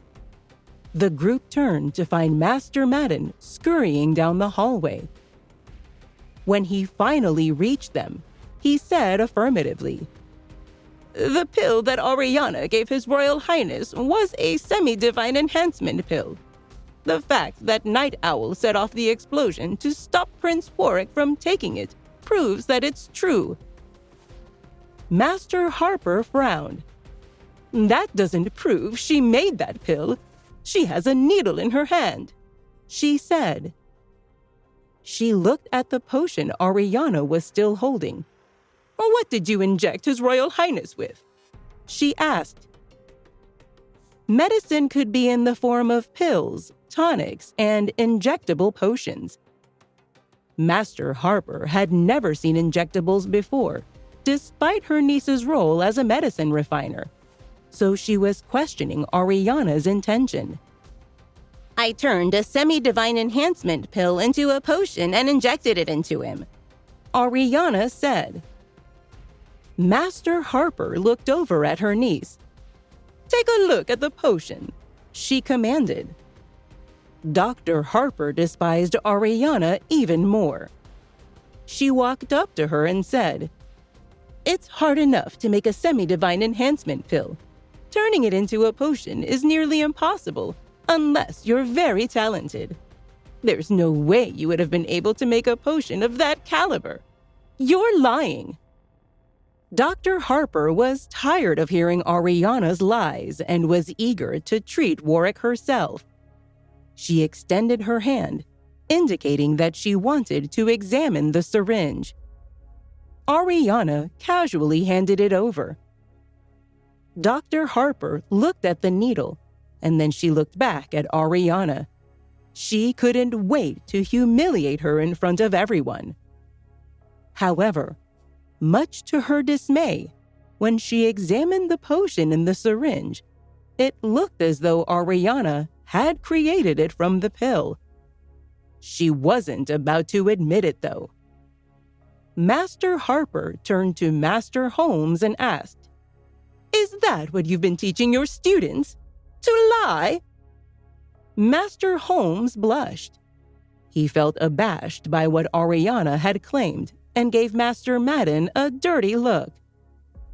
Master Madden rubbed his forehead. He had no idea why Ariana would create such an outlandish story.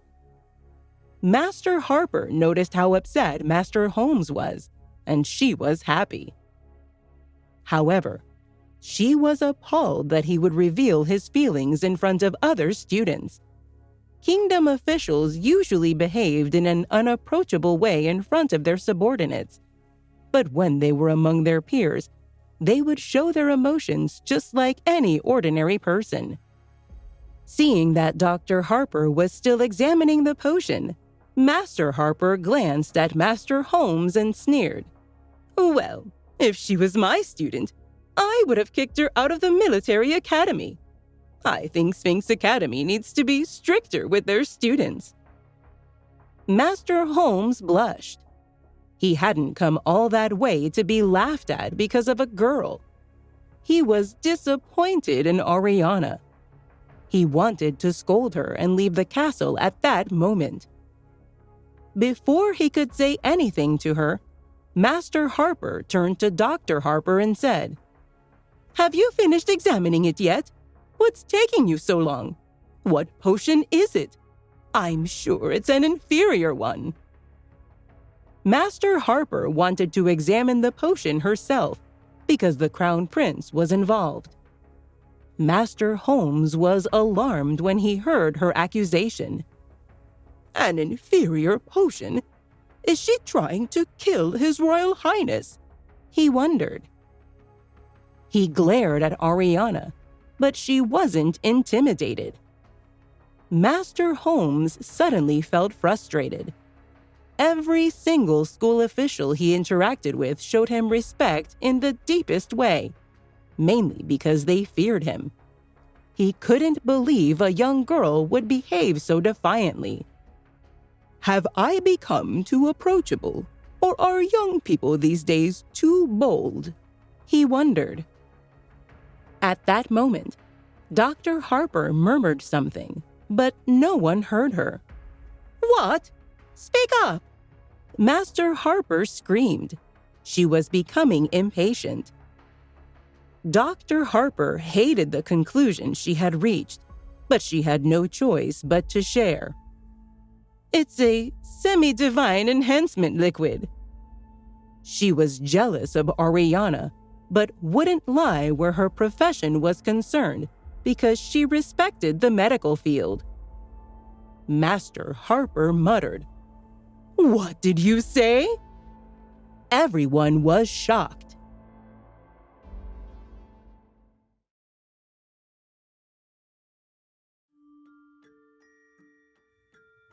Dr. Harper paled. She wanted Master Harper to stop talking. She could have dragged her away. She was not thinking straight and was worried her aunt was going to make a scene. Master Harper grabbed Dr. Harper's wrist. "What did you say it was?" she asked. Dr. Harper wished she could disappear.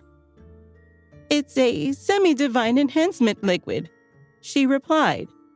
Her voice still wasn't very loud, but everybody was able to hear her. Master Harper was speechless.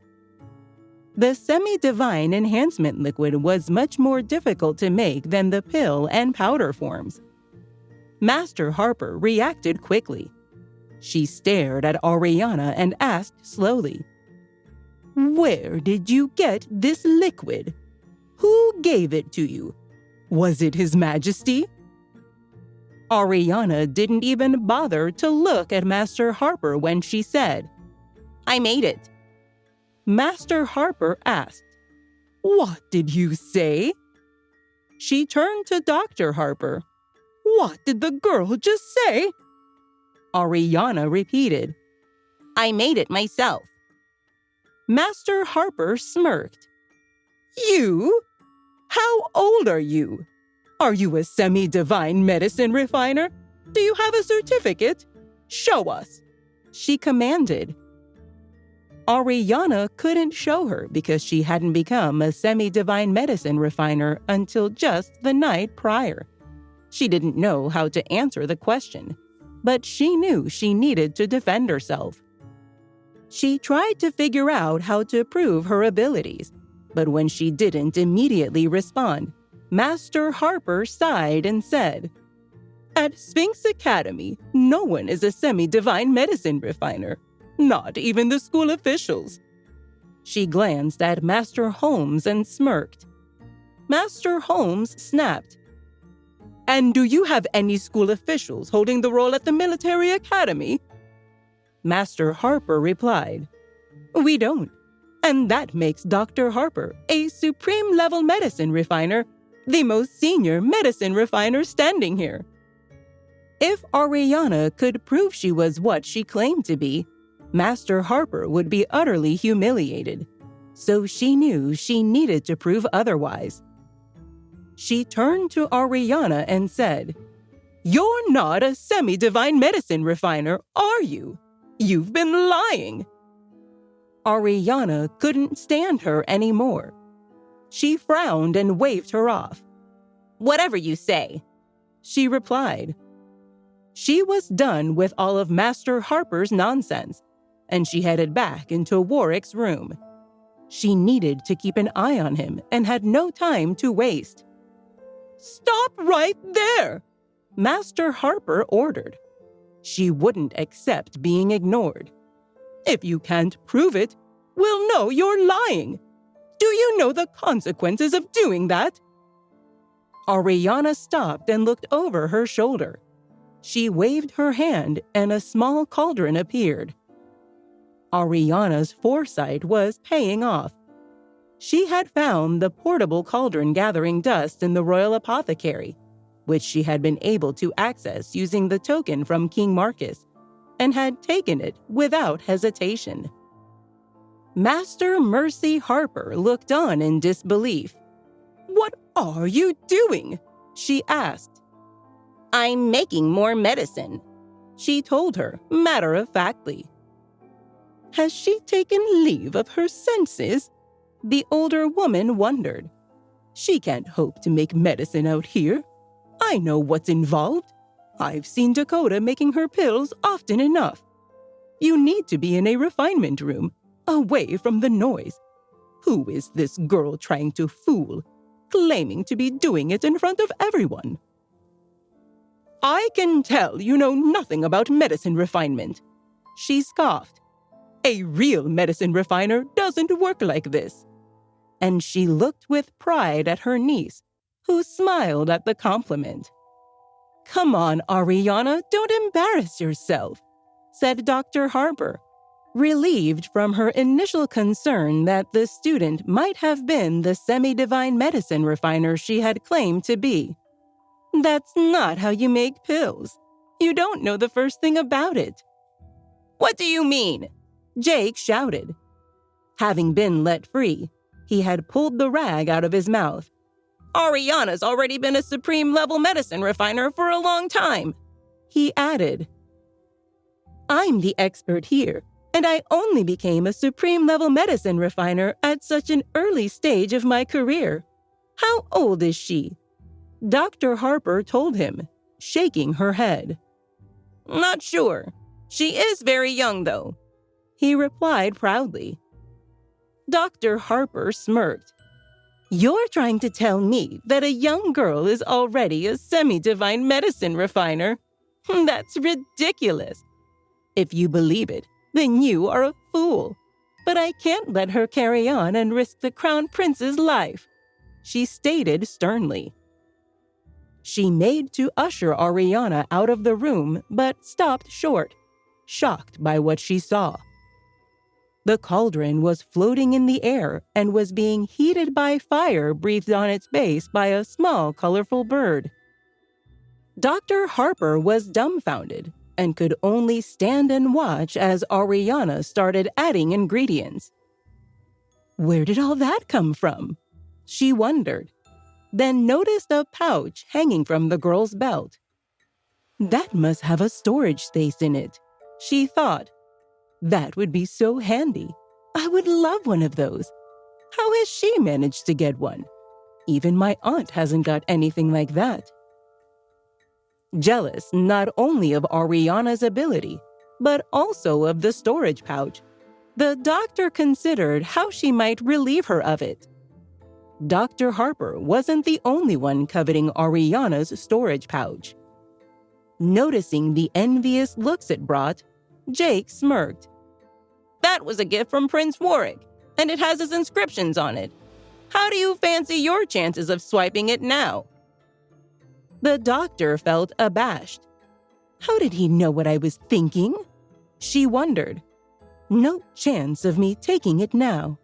The Crown Prince's inscriptions mean he'll know when the pouch is stolen. So how on earth does that girl have it? What does she have that I don't? She glared at Ariana, jealous not only of her skills and possessions, but also of her apparent favor with the man she loved. What's your relationship with His Royal Highness? Ariana ignored her, choosing to concentrate on making the vital medicine. The semi-divine enhancement liquid was difficult to produce, But the process had been shortened significantly following her advancement to become a semi-divine medical refiner the night before. Working together in perfect harmony, she tweaked the ingredients while Little Phoenix breathed fire at the cauldron. It was getting harder for Dr. Harper to watch. "You might look the part," she taunted, "but you can't pretend forever." Like her aunt, she was tempted to leave, but the doctor felt torn between her professional duty to start working on her medicines to save the prince's life and her desire to watch Ariana fail. She put a hand out to stop her aunt. "Wait, she seems confident she can do this. Let's give her a chance." Drawing her aunt closer, she whispered, "She's so pretty, and there's something about her and Prince Warwick that makes me uneasy. I need your help." "She's bluffing," she continued. "But if we leave now, it might look like we're afraid that she is a semi-divine medicine refiner. Let's stay here and see what happens. Once we have proof that she's bluffing about her ability, we'll have the last laugh. We'll spread the news. Her reputation will be in tatters. I won't let her do anything that I can't reverse. I promise," she pleaded. "And then he'll owe his life to me." If Dakota could marry the Crown Prince, Master Harper mused, it would certainly be of great benefit to the Shadowless sect. "All right," she told her niece. "Let's wait and see." "If she's staying," thought Master Holmes, "then I suppose I'll have to stay too. I'm not having anyone make unfavorable comparisons, and there's no way I'm giving her another reason to sneer at me." Chairs were fetched for the two elders, but they had barely sat down when Ariana announced, "It's done." With a wave of her hand, the medicine's aroma filled the air. "What do you mean, it's done?" Dr. Harper asked in amazement. She had been ready to settle in for the long haul when Ariana made her announcement. She looked at her in a baffled annoyance. Who's she trying to fool? "What's that smell?" she asked. "Surely not," she mused, sniffing inquisitively at the aroma filling the air. "The Shadowless sect might not have a treasure trove of medicine, but my master did show me some semi-divine pills once, and they smelled just like that. Could she have managed to just mimic the fragrance?" "Dakota!" Master Mercy Harper, similarly detecting the scent, nudged her niece. Dr. Harper's stomach lurched. "No, it can't be," she told herself.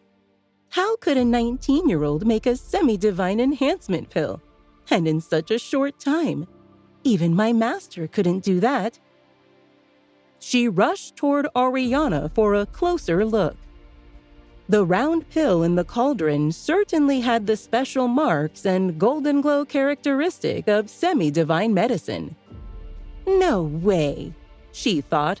Staring at it, the doctor felt helpless. "You..." She struggled to articulate a response to this sight. "What?" asked Ariana innocently. Dr. Harper took a few moments to compose herself.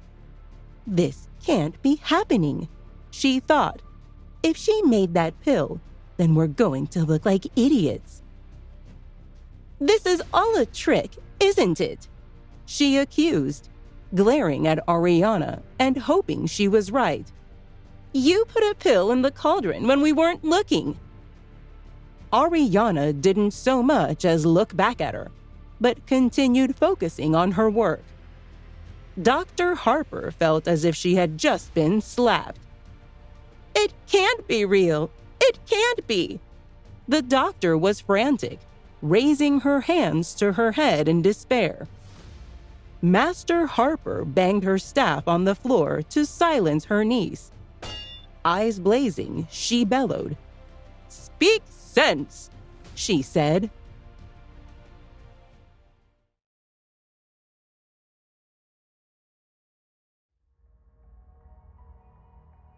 It's a semi-divine enhancement pill, Dr. Harper said with a scowl.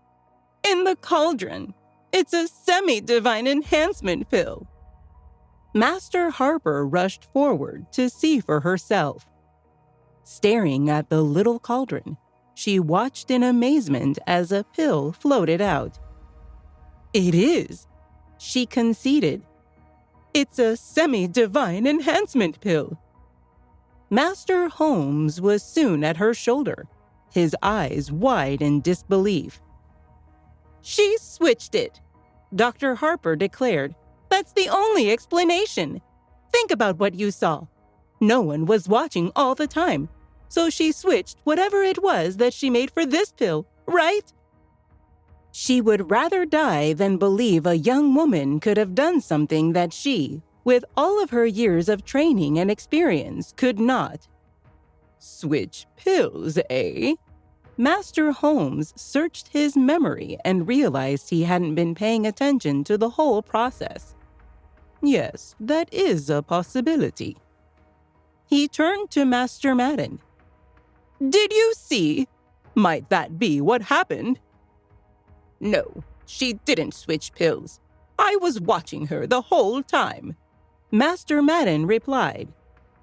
You're wrong, Dr. Harper insisted. She must have. I'm sure of it. She looked in desperation toward her aunt. Well, I wasn't watching her the whole time. Why would I? So I suppose she could have made the switch even though I didn't see her do it, Master Harper stated. You people are unbelievable, said Jake, unable to keep quiet any longer.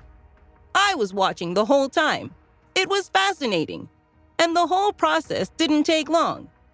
I don't know what more proof you could need, to be honest. Ariana made a semi-divine enhancement pill right in front of you all, and you still can't admit it. Switch the pills. Can you hear how ridiculous you sound? He added. Dr. Harper ground her teeth, wanting to argue, but unable to do so. Her aunt flushed at the accusation, but refused to listen to reason. I still say she switched the pills. Master Holmes was prevented from weighing in with his view by further activity in the cauldron. What are you doing now? Dr. Harper looked on incredulously at the sight of Ariana melting the semi-divine enhancement pill. Stop it! Master Holmes cried out. Okay, we believe you. Don't ruin the pill. The Crown Prince's life depends on that. Ariana looked unconcerned and continued heating the pill in flames. Master Holmes was beside himself. He reached out, hoping to be able to rescue the precious medicine, but the fire was too hot, and the risk of causing damage by taking it by force was too great. Master Holmes withdrew his hand and resigned himself. He watched Ariana melt the semi-divine enhancement pill that they so urgently needed to restore Prince Warwick to health. Dr. Harper glared at Ariana. I know what you're doing. You're destroying the evidence, she accused. You're covering your tracks. I'm right, aren't I? Go on, admit it. Calm down. Ariana had kept her counsel, choosing to concentrate on her work, but there was a limit even to her patience. Are you a supreme-level medicine refiner? She asked. Surely you can see I'm making a semi-divine enhancement liquid. I'm not doing this in front of you or for the show, and I don't care what you think. But the Crown Prince needs treatment, and an intravenous injection will be the best way. Now please, just let me get on so that he can have this as soon as possible, she added. Dr. Harper wanted to scream. It seemed that her worst nightmare was coming true. How can this be happening? She thought desperately. It was bad enough to have a young making a semi-divine enhancement pill, which would normally take decades of training. Now she's refining it for injection. She can't make it. She just can't, she muttered. If she's successful, then that would make her what? She wondered. Even more advanced than a semi-divine medicine refiner, I suppose. No way. That would be humiliating. And where would that leave me? She's got to fail. It's as simple as that. There'll still be time for me to step in and save Prince Warwick. She watched in growing agitation as the pill melted to brown liquid, which gradually became transparent. No! Dr. Harper hoped that her anguished cry had stayed inside her head. She felt, with some relief, that she must have kept her mouth shut, the blood in her mouth from where she had bitten through her lower lip. There was nothing she could do. There could be no doubt that what Ariana was pouring into a small vial was indeed semi-divine enhancement liquid. Dr. Harper swayed, and her knees buckled. Master Harper's maid rushed to her side and caught her, using all her strength to pull her upright. "Miss?" Tara was shocked to see the doctor in such a state. Her face was drained of all color, and she was shaking and covered in sweat. "Dakota, get a grip!" her aunt shouted furiously. Dr. Harper grabbed her hand for support, fearing that she was going to pass out. There was no use in trying to lie in the presence of so many witnesses. Everyone had seen Ariana melt the pill in her little cauldron, and everyone had seen her pour the precious liquid into a vial. So with her last ounce of strength, Dr. Harper gasped. Ariana was indeed able to make the semi-divine enhancement liquid without any trickery or subterfuge. Then the doctor fainted dead away. Her aunt caught her as she fell and then stretched her out on a sofa. Master Harper herself didn't faint. She was made of sterner stuff than her temperamental niece. But the elder was nearly overwhelmed by distress. Master Harper was dismayed because she never liked to admit she was wrong. But she had been very wrong about Ariana. She was dismayed because she and her niece had shown grave disrespect to a young woman who was a genius. She was dismayed because her school, the military academy, didn't have a genius who was even half as talented as Ariana. Master Harper desperately wanted to dart out of the room and go hide in her home with the shades drawn. But she felt paralyzed by the weight of Ariana's angry energy. Her legs wouldn't move, and her arms wouldn't move. She felt like she was anchored to the floor. Do I have to apologize before she'll let me leave? She wondered frantically. I can't bring myself to do that. Her servant Tara could see the distress etched on Master Harper's face. She clutched her boss's elbow supportively as she murmured, "Are you quite all right, ma'am?" Of course, Master Harper wasn't all right, but she didn't want to say so. Everyone stared at her, and for a moment, a tense silence filled the room. Then Ariana suddenly relented and allowed her angry energy to dissipate. And Master Harper regained the ability to move her limbs. The elder told Tara in a tremulous voice, "Please get a pair of orderlies to take my niece to her quarters. Stay with her and give her some tea when she revives." After that, Master Harper stumbled out of the room without bidding anyone goodbye. As she walked away, her shoulders sagged with the weight of defeat. In due time, a pair of orderlies came and took Dr. Harper away on a stretcher. She was still unconscious when they carried her out of the room. Tara dutifully followed the stretcher bearers out the door. Once the Harpers were gone, the focus of everyone's attention shifted to Master Holmes. He was struggling to keep his composure after finding out that one of his school students was a semi-divine medicine refiner. He still couldn't believe his eyes. Along with everyone else in the room, he had seen Ariana deploy her astonishing skills. He had watched in amazement as she had liquefied the semi-divine enhancement pill. She had made the process look easy, but he knew it was much more difficult than pill making. He knew that being a semi-divine medicine refiner at such a young age was an extraordinary achievement. Master Madden had already known Ariana was capable of astonishing feats of skill. He had known she could make breakthroughs on command and was uncannily adept at understanding formations. So he could easily believe she was a semi-divine medicine refiner.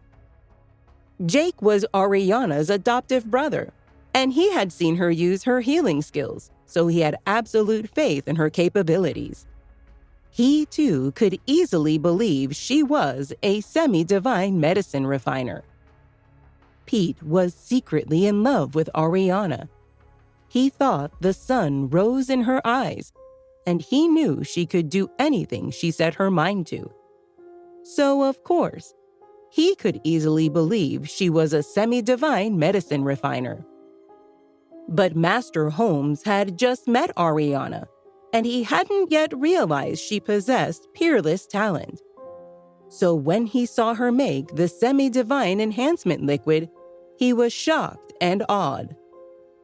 Now he very much wanted to speak to her, but to his acute embarrassment, he realized he couldn't come up with a single conversation starter.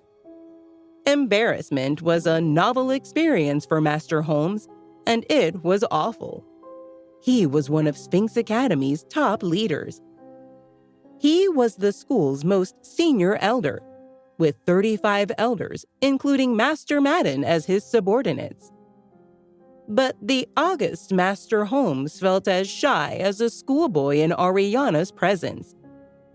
She regarded him calmly and gave him an enigmatic half-smile, but she didn't help him out by offering any conversation starters of her own. Master Madden felt a sudden stab of annoyance. He thought, Ariana's got the perfect opportunity to make friends with the distinguished Master Holmes, but she's not taking advantage of it. Then Master Madden remembered Ariana was a semi-divine medicine refiner. And he thought, Master Holmes is the lucky one. He's got the perfect opportunity to make friends with Ariana, but he's not taking advantage of it. At that very moment, Master Holmes finally thought of something to say. Are you still a student at Sphinx Academy, Miss Grace? He asked. He was too awed by her to call her by her first name as he would any other student. Yes, I am, she replied politely. Master Holmes asked, Why haven't you graduated yet? It would be so easy for you. Master Holmes's stilted conversation with Ariana had taken an intriguing turn. Sir, she exclaimed, can I graduate ahead of schedule? Master Holmes replied, I don't see why not. She said, I don't think I've amassed enough points. Master Holmes was so thrilled his school now had a bona fide genius that he was willing to give her whatever she wanted. And she seemed to be interested in graduating quickly. That was quite all right with him. After she graduated, Ariana would be their genius alumna.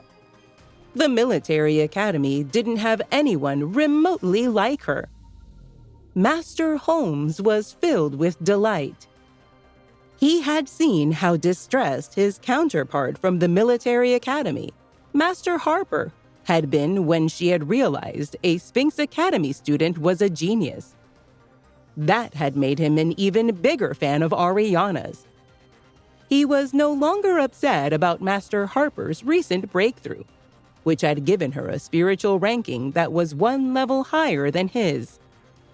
Without even asking what Ariana's cultivation level was, Master Holmes said, "Genius has its privileges at Sphinx Academy. I can assure you of that." Ariana thought, "I need to be fully focused on Warwick's treatment regimen. It would be helpful if I didn't have academic obligations hanging over my head." She said, "That's wonderful news, Master Holmes. So can I graduate right now?" Master Holmes was about to say yes, but Master Madden interrupted their conversation by whispering a few words in the top elder's ear. "Wait, what?" Master Holmes sputtered. "Seriously?" When he had recovered a modicum of composure, he remembered his manners. "Miss Grace," he said, "you must forgive us for talking about you as if you aren't sitting right here with us.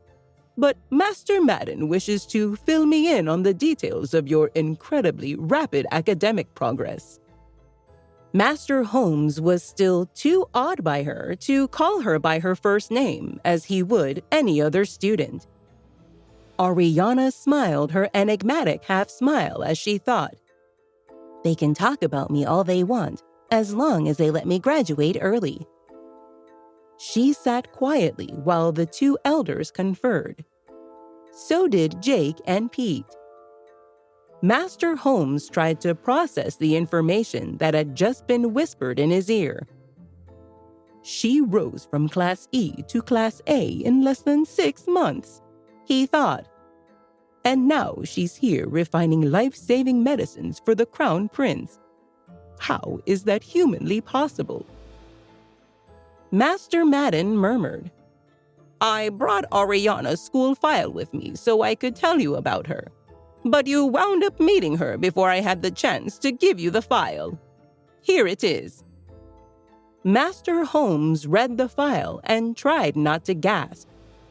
Then he lifted his gaze to Ariana. When she realized she had his attention, she once again said, "Sir, can I graduate right now?" To his embarrassment, the esteemed elder realized that once again he was tongue-tied. So he read the report a second time. He pretended to be calm, but his mind reeled. Calling Miss Grace a genius is an understatement, he thought. Until now, Axel Leon was our school's brightest star, but she outshines him like the sun does a moon. Master Holmes cast another glance at Ariana and then looked back down at her school file. He thought, "His Royal Highness is our most extraordinary graduate, but we share him with the military academy. Crown Prince is their honorary chief. He's the school team's chief commander. Ariana is all ours." School pride mattered to Master Holmes. It played a role in his family's rivalry with Master Harper's family, which had started a century earlier. The rivalry intensified when they had become elders at competing academies.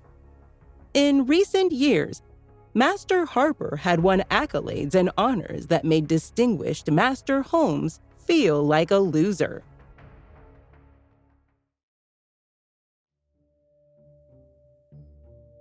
Master Holmes had always been the loser in his competition with Master Harper.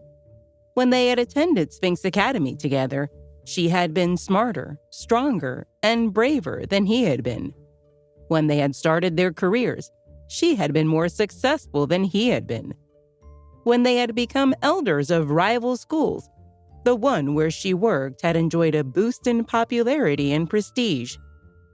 The one where he worked had not. But now, Master Holmes's beloved Sphinx Academy had a bona fide genius to call its very own.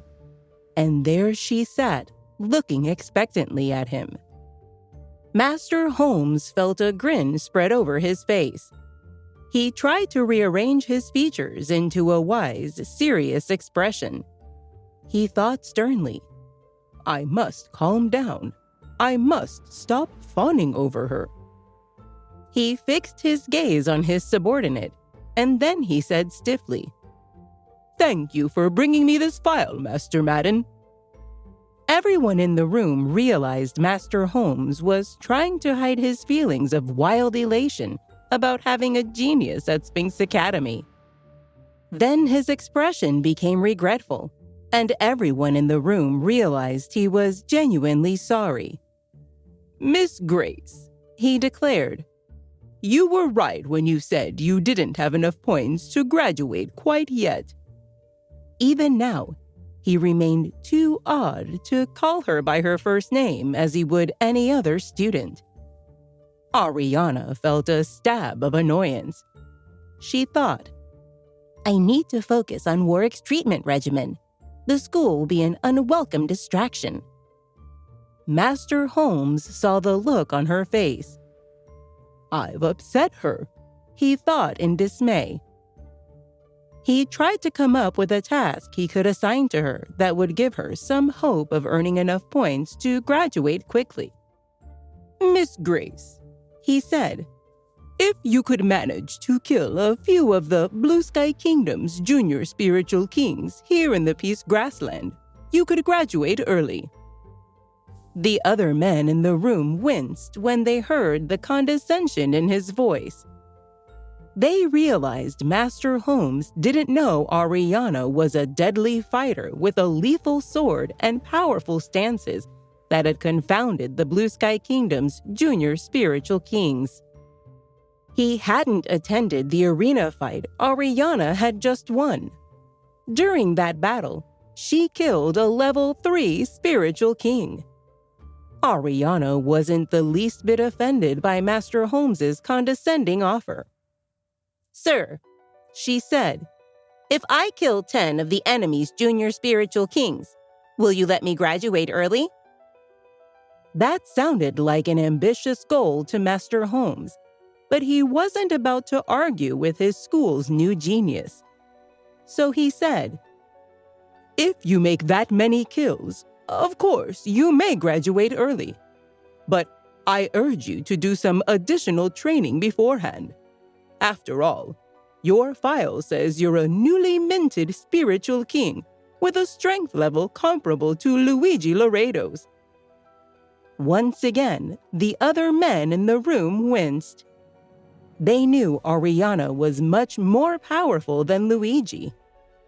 The information in her school file had already become outdated. Master Madden murmured, "The material in that file was written several days ago." Master Holmes was astonished. "Has she already made another breakthrough since then?" he wondered. But he was too shy to ask Ariana that question. Instead, he said, "Miss Grace, you may go to the battlefield when you're a level 3 spiritual king. Does that sound good?" Ariana replied, "Yes, thank you, it does." Master Holmes told himself to be stern, but he grinned anyway. Once again, he thought, "Our school has a bona fide genius to call our very own." For a moment, tranquil silence filled the room. Then the sound of coughing erupted from Warwick's bedroom. Ariana ran into his room and rushed to his side. She wanted to be the first person he saw when he woke up. Ariana kneeled at Warwick's bedside. She brushed his hair off his forehead, and just for a moment, her fingers lingered. She studied the contours of his beautiful face, which looked battered and bruised. "Please, please, please let him get well," she thought. She whispered his name. He opened his eyes and gave her a freezing stare. Ariana's heart stood still. She whispered his name again. His stare stayed stone cold. Ariana willed herself to be calm. She willed herself not to weep. Jake and Pete burst into the room with the two elders following close behind.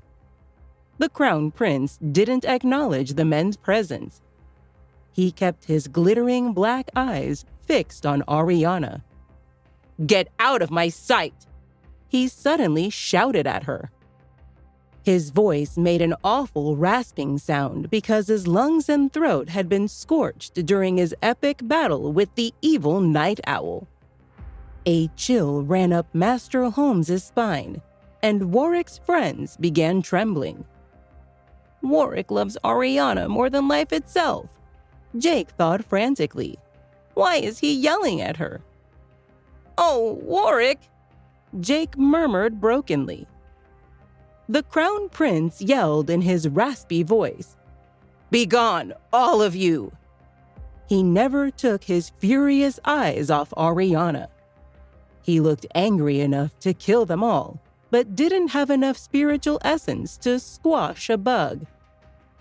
When they didn't leave his room immediately, he snarled, "Now that I've lost my strength, nobody obeys my commands. I'm a powerless prince." Jake was panic-stricken. He thought, Ariana told me Warwick's spiritual essence was dangerously depleted.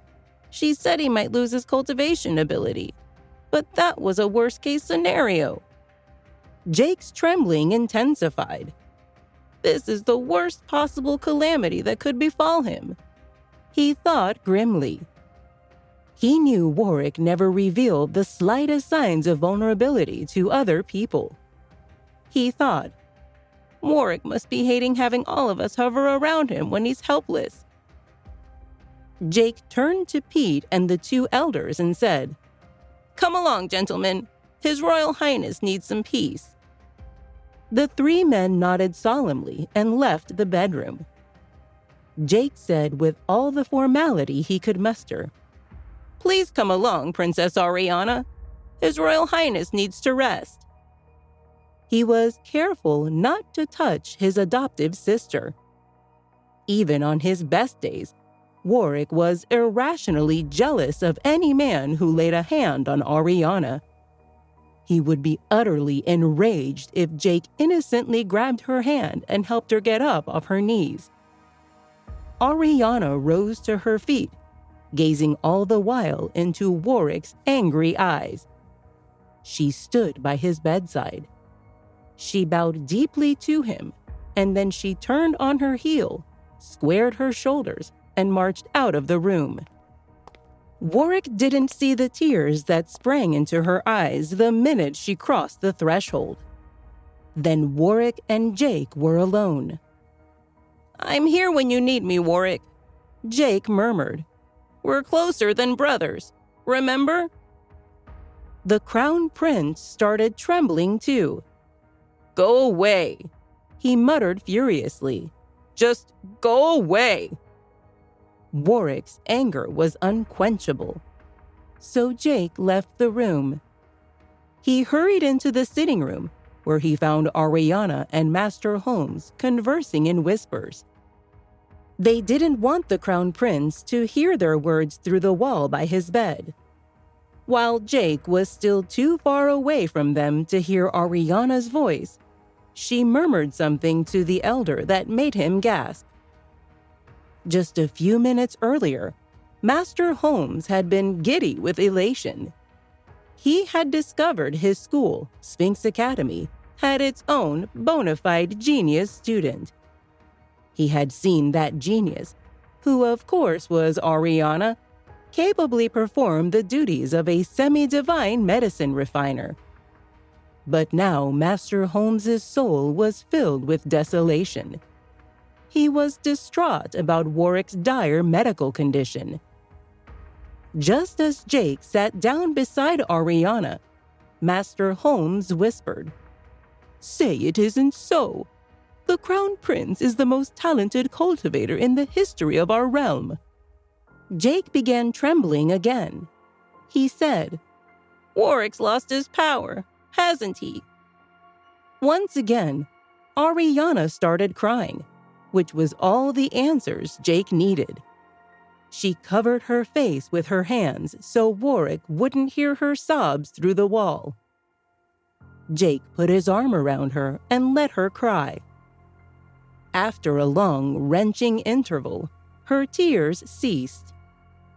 Master Madden and Pete drew near so they could hear the whispers about Warwick's condition. "There's no spiritual essence in Warwick right now," she murmured, "but he can recover." Her listeners nodded gravely. She continued, "My spiritual capabilities were destroyed a decade ago, but when I recovered them, I became a faster, more efficient cultivator, and divine phoenix blood began flowing through my veins."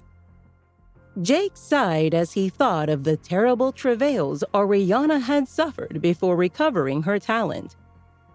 Ariana said, "What has happened to the Crown Prince is horrifying, but based on personal experience, I know something good might come of this dreadful predicament." Her listeners drew ragged breaths and tried to feel optimistic. Jake said, "His Royal Highness was a spiritual saint. It's appalling to think he might have to start from scratch to rebuild his spiritual stature." Ariana replied, "The Crown Prince's vital signs indicate he's in much better shape than I was when I was robbed of my true phoenix blood. He won't need to repeat his cultivation process." Her listeners tried even harder to feel optimistic. She said, "Once we find the match to light his spiritual essence, it will catch fire." Jake immediately understood what she was talking about. He said, "You need to find more of that immortal spirit fruit, which you use to facilitate your recovery." He still remembered how Ariana had bravely disguised herself and stolen the fruit she had needed. She had been all alone in the world back then. She had survived solely because of her quick wits and courage. His mother hadn't adopted her yet. Warwick hadn't fallen in love with her yet. Ariana interrupted Jake's reverie with another whispered observation. "What Warwick needs now is peace," she murmured. "Something truly terrible has happened to him. He needs time to grieve. Then he needs to come to grips with his grief and move forward." Once again, her listeners nodded gravely. She said candidly, "His anger causes us awful pain, but despair would be worse. If he succumbs to despair, he will never recover." Jake longed to be reassured. The royal family's genius, who was his lifelong friend, had lost his cultivation abilities after a battle with the evil night owl. So Jake blurted out, "You think Warwick will recover, don't you, Ariana?" Everyone in the sitting room had been conversing in whispers, so Warwick wouldn't hear their words through his bedroom wall. But Jake had just spoken so loudly that Ariana knew Warwick had heard the question. She made sure to speak loudly enough so he would also hear her reply. "If we can find the second immortal spirit fruit, Warwick will regain his spiritual capabilities," she said. "He'll be stronger than ever." Jake took another ragged breath and tried to stop trembling. She continued, "Some Blue Sky Kingdom spies we interrogated spoke about the possibility of the second immortal spirit fruit being out here in the Peace Grassland. Could you follow up on those leads?" Jake replied, "Yes, of course. I'll get to work right away." He said his goodbyes and bolted out of the sitting room. Pete went with him. Jake was grateful Ariana had given him something he could do to help Warwick. The Crown Prince hadn't wanted Jake's company, or anyone else's for that matter. Warwick had shouted furiously at his visitors and made them leave his bedroom. Now he scowled as he lay alone in his bed and listened to Ariana's words through his wall. He thought she was lying to make him feel better. Master Holmes gave Ariana a shy, sidelong glance. The distinguished elder was still too awed by her exalted stature as a semi-divine medicine refiner to call her by her first name as he would any other student. So he said, Miss Grace, perhaps you should stay here and help me keep an eye on His Royal Highness." At that moment, the other senior officials at the fortress were involved in combat or cultivation. Master Holmes was worried about taking sole responsibility for Warwick's well-being. Ariana longed to kneel by the Crown Prince's bedside and watch over him until his spiritual essence was restored. But she remembered the fury in his eyes when he had stared at her a few minutes earlier. She remembered his raspy voice when he had shouted at her to get out of his sight. She was sure he wanted to be left alone. As if to convince Ariana she should stay away from him, Warwick threw a heavy silver candle holder onto the floor at that very moment. The crash was thunderous. Fortunately, the candle wasn't lit. She whispered to Master Holmes, "Sir, the Crown Prince needs peace. Like Jake, I'll go hunt for the second immortal spirit fruit." The elder listened attentively to her. She continued, "I'll use the fruit to make a semi-divine enhancement pill to reactivate Warwick's energy channels so his strength will recover." She ardently hoped Warwick would calm down soon. Then he would be able to sense that his special bloodline was stirring. It was sure to do so because the emergency pill he had taken during his fight with Night Owl had contained Ariana's divine phoenix blood. Her own heart's blood increased Warwick's chances for recovery. "My prince," she thought, "please, please, please get well." She told Master Holmes, "I think it would be best for me to go stay with the other Sphinx Academy students." The esteemed elder had no idea where the students lived. He didn't concern himself with mundane operational details like feeding and housing the fighters. Ariana had marched through the center of the 15-square-mile fortress when she and the rest of the seated team had first arrived in the Peace Grassland. She had seen the rows of sturdy stone houses where Sphinx Academy students and alumni lived. Now, Master Madden filled her in on other facts about the fortress. He said, "The military academy occupies the fortress's east wing. We occupy the west wing." After all the drama that had taken place in the preceding hours, Ariana found it calming to listen to details about the gigantic complex's layout. The elder continued, "To create a sense of competition, the wings are separated by a single north-south passageway. Sphinx Academy personnel can look across it to see what their military academy counterparts are doing." She kept listening intently. "Our students live in the West Wing's lower section at the southern end of the property near the portal. The graduates live in the middle section. The lieutenants and generals live in the upper section, which is closest to the border," he explained.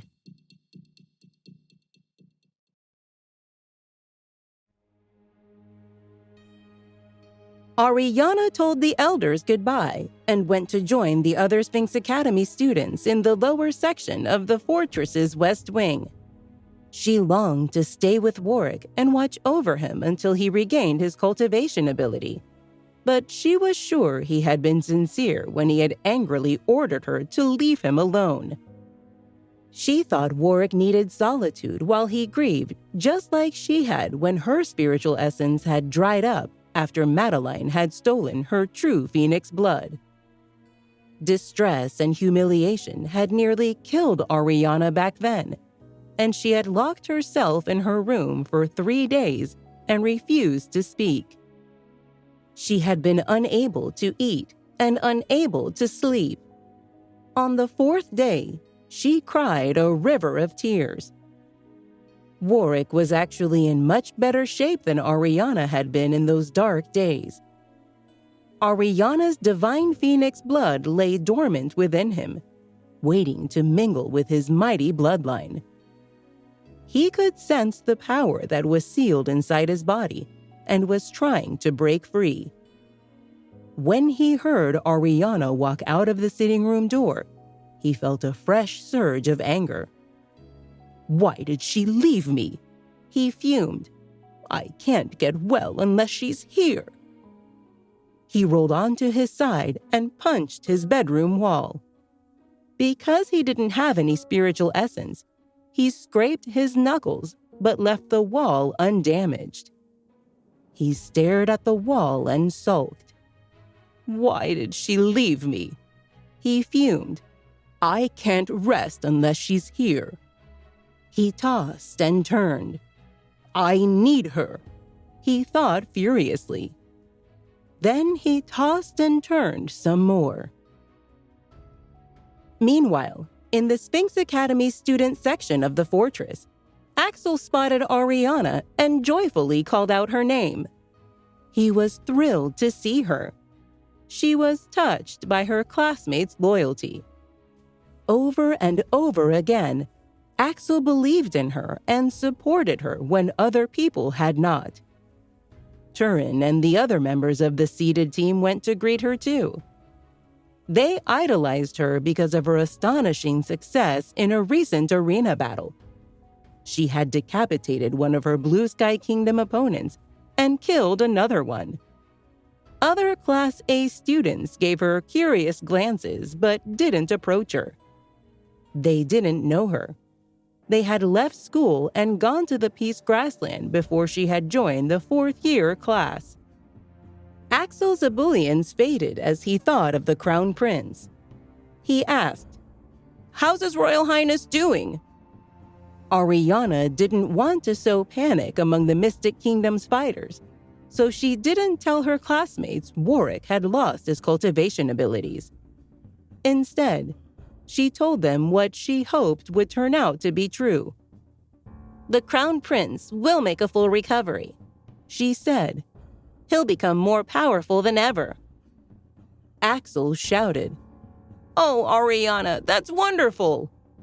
Turin yelled, "3 cheers for His Royal Highness!" The students standing near Turin screamed, "Hip hip hooray!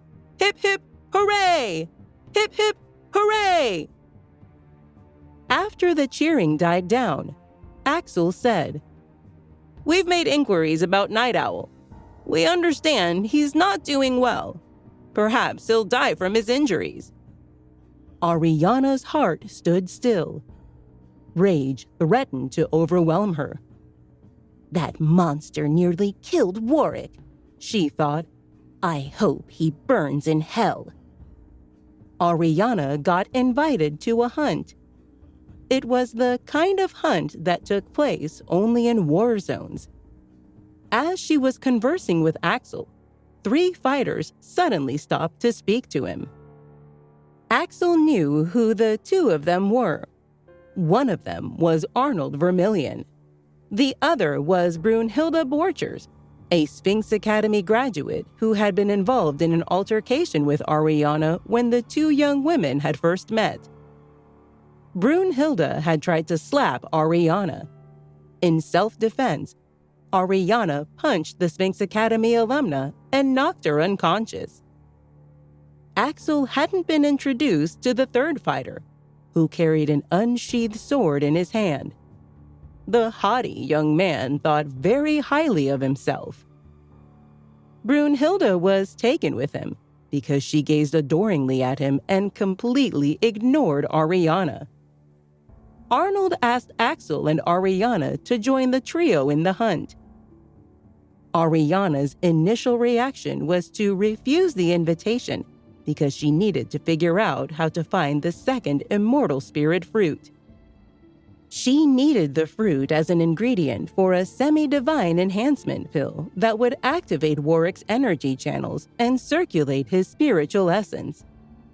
Only then would he be able to recover his cultivation ability.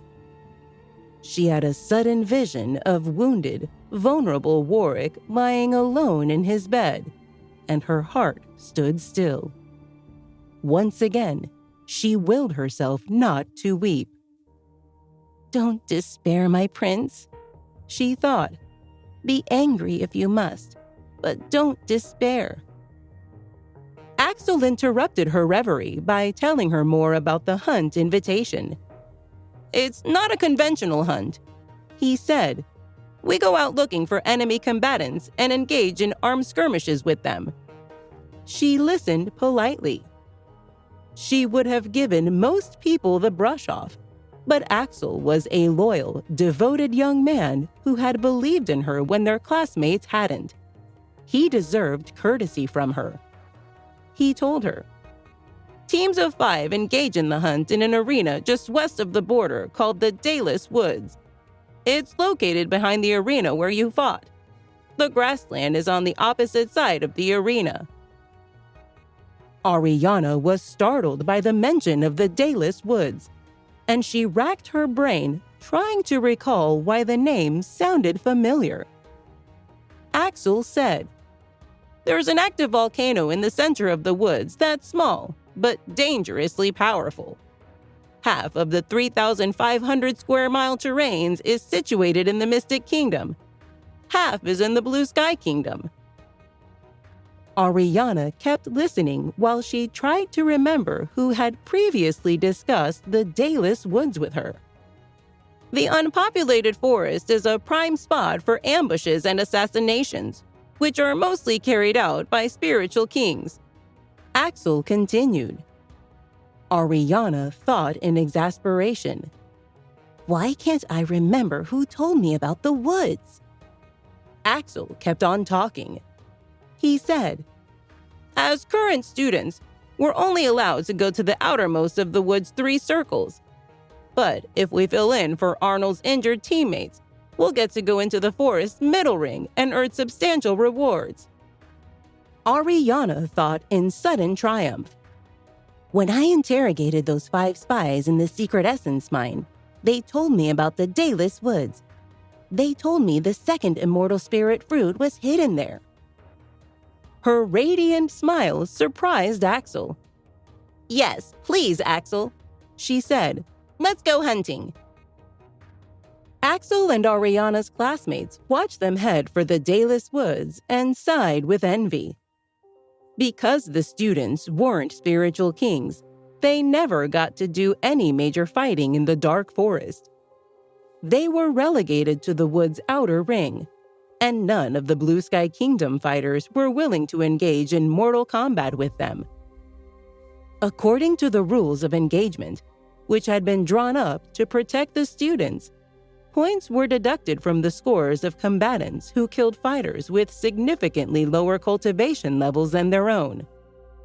Combatants who lost too many points wound up with lowered military rankings. No one would kill a less talented cultivator unless they hated the person so much that they were willing to jeopardize their military rankings. Ariana stayed close behind Axel and Arnold as the team entered the forest. Brunhilde carried a one-sided flirtation with the haughty young man carrying the unsheathed sword.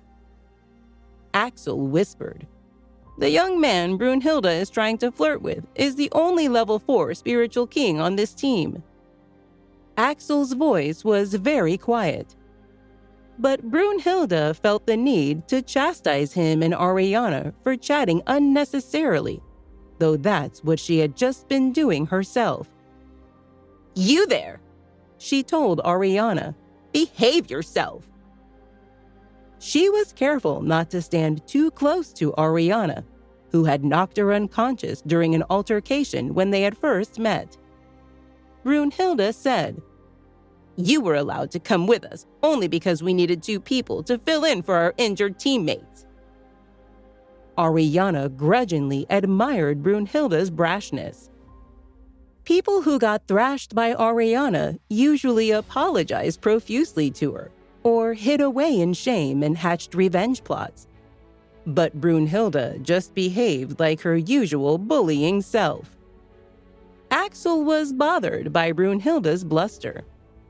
Listen here, Brunhilde Borchers, he said. Ariana's an astonishingly skilled fighter. She decapitated one of her Blue Sky Kingdom opponents in an arena battle and killed another one," he added. Brunhilde snarled at Ariana. "I'm not impressed. You used lots of sneaky little tricks to win your arena fights. If I had chosen to participate, our team wouldn't have needed your help," she said. Axel exclaimed, "Brunhilde, you weren't allowed to participate. You're too old to be in arena fights." Brunhilde completely ignored Axel and pretended she hadn't heard his words. Once again, Ariana was filled with grudging admiration for the brash young woman. Axel was a powerful, physically imposing cultivator. Most people found him impossible to ignore. Brunhilde told Ariana, "I'm a level 3 spiritual king, and you're only a level 2. You must obey my orders when we get to the forest's middle ring." Axel thought, why does a level 3 spiritual king like Brunhilde think she can boss around a peak level 2 spiritual king? The difference in their rankings is negligible. Brunhilde has an inflated sense of self-worth. He said frostily, "Brunhilde, your rudeness is intolerable. Find someone else to fight with you." She flushed with rage. The haughty young man carrying the unsheathed sword gazed sternly at Brunhilde. He was not someone she chose to ignore. She had been carrying on a one-sided flirtation with him throughout their trek into the dayless woods. "Brunhilde," he said primly, "your bickering is unseemly." She turned her back on Axel and returned to the stern-eyed young man's side. Arnold decided to interject himself into the conversation. "Axel, please," he said, "don't leave us. You've already paid your fee to enter the woods.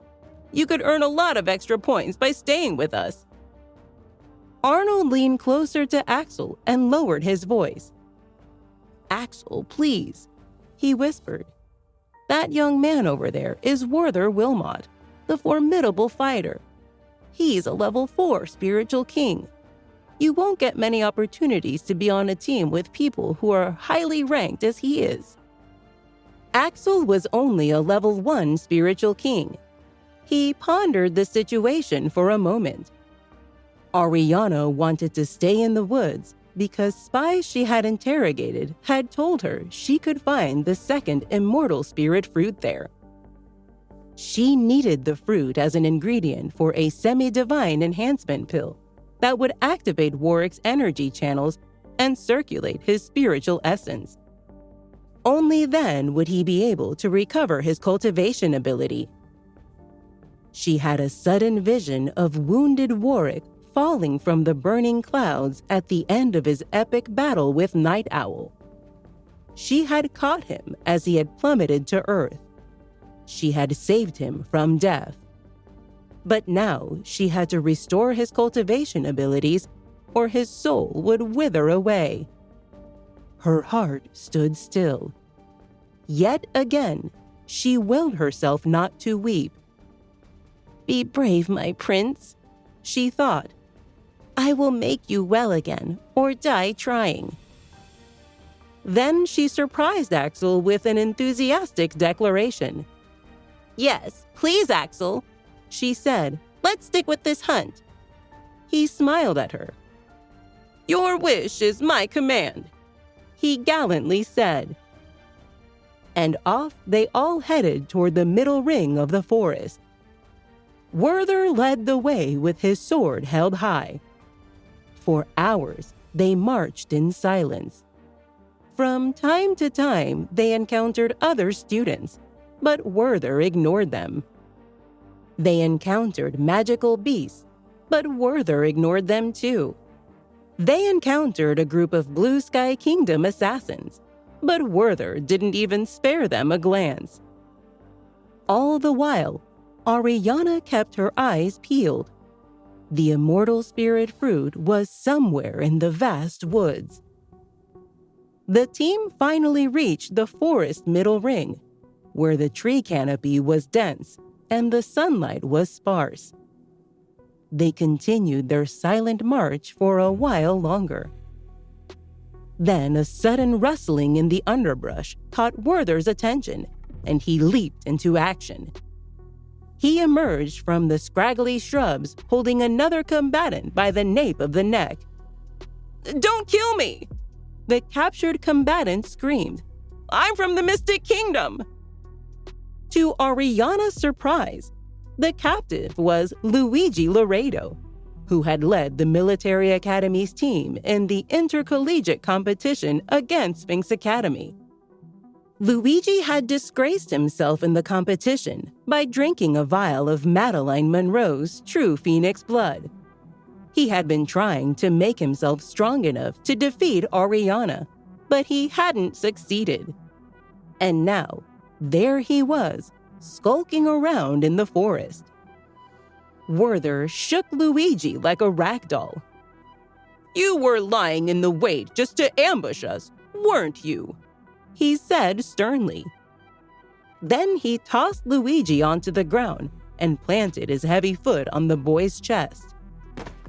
Fortunately for Luigi, his 4 teammates showed up at that very moment. One of them was a young woman. She strode over to Werther and stared at him with fiery eyes. "Get your foot off my comrade's chest," she snarled. Werther complied, but gave Luigi a swift kick as he stepped away from his opponent's body. The team's leader, Shlomo Shlively, shouted, "Werther Wilmot, you idiot! How dare you attack a military academy student?" Fighters from Sphinx Academy and the military academy were supposed to be allies in the Peace Grassland. And they were when they had to face combatants from the Blue Sky Kingdom. But the rest of the time, the rivalry that existed between their schools was starkly evident in their dealings with each other. They competed fiercely for the highest military rankings, and they tried mightily to outdo each other in the winning rewards. Now their rivalry was bursting forth once again, right there in the middle ring of the Dayless Woods. Shlomo glared furiously at Werther. Werther glared right back.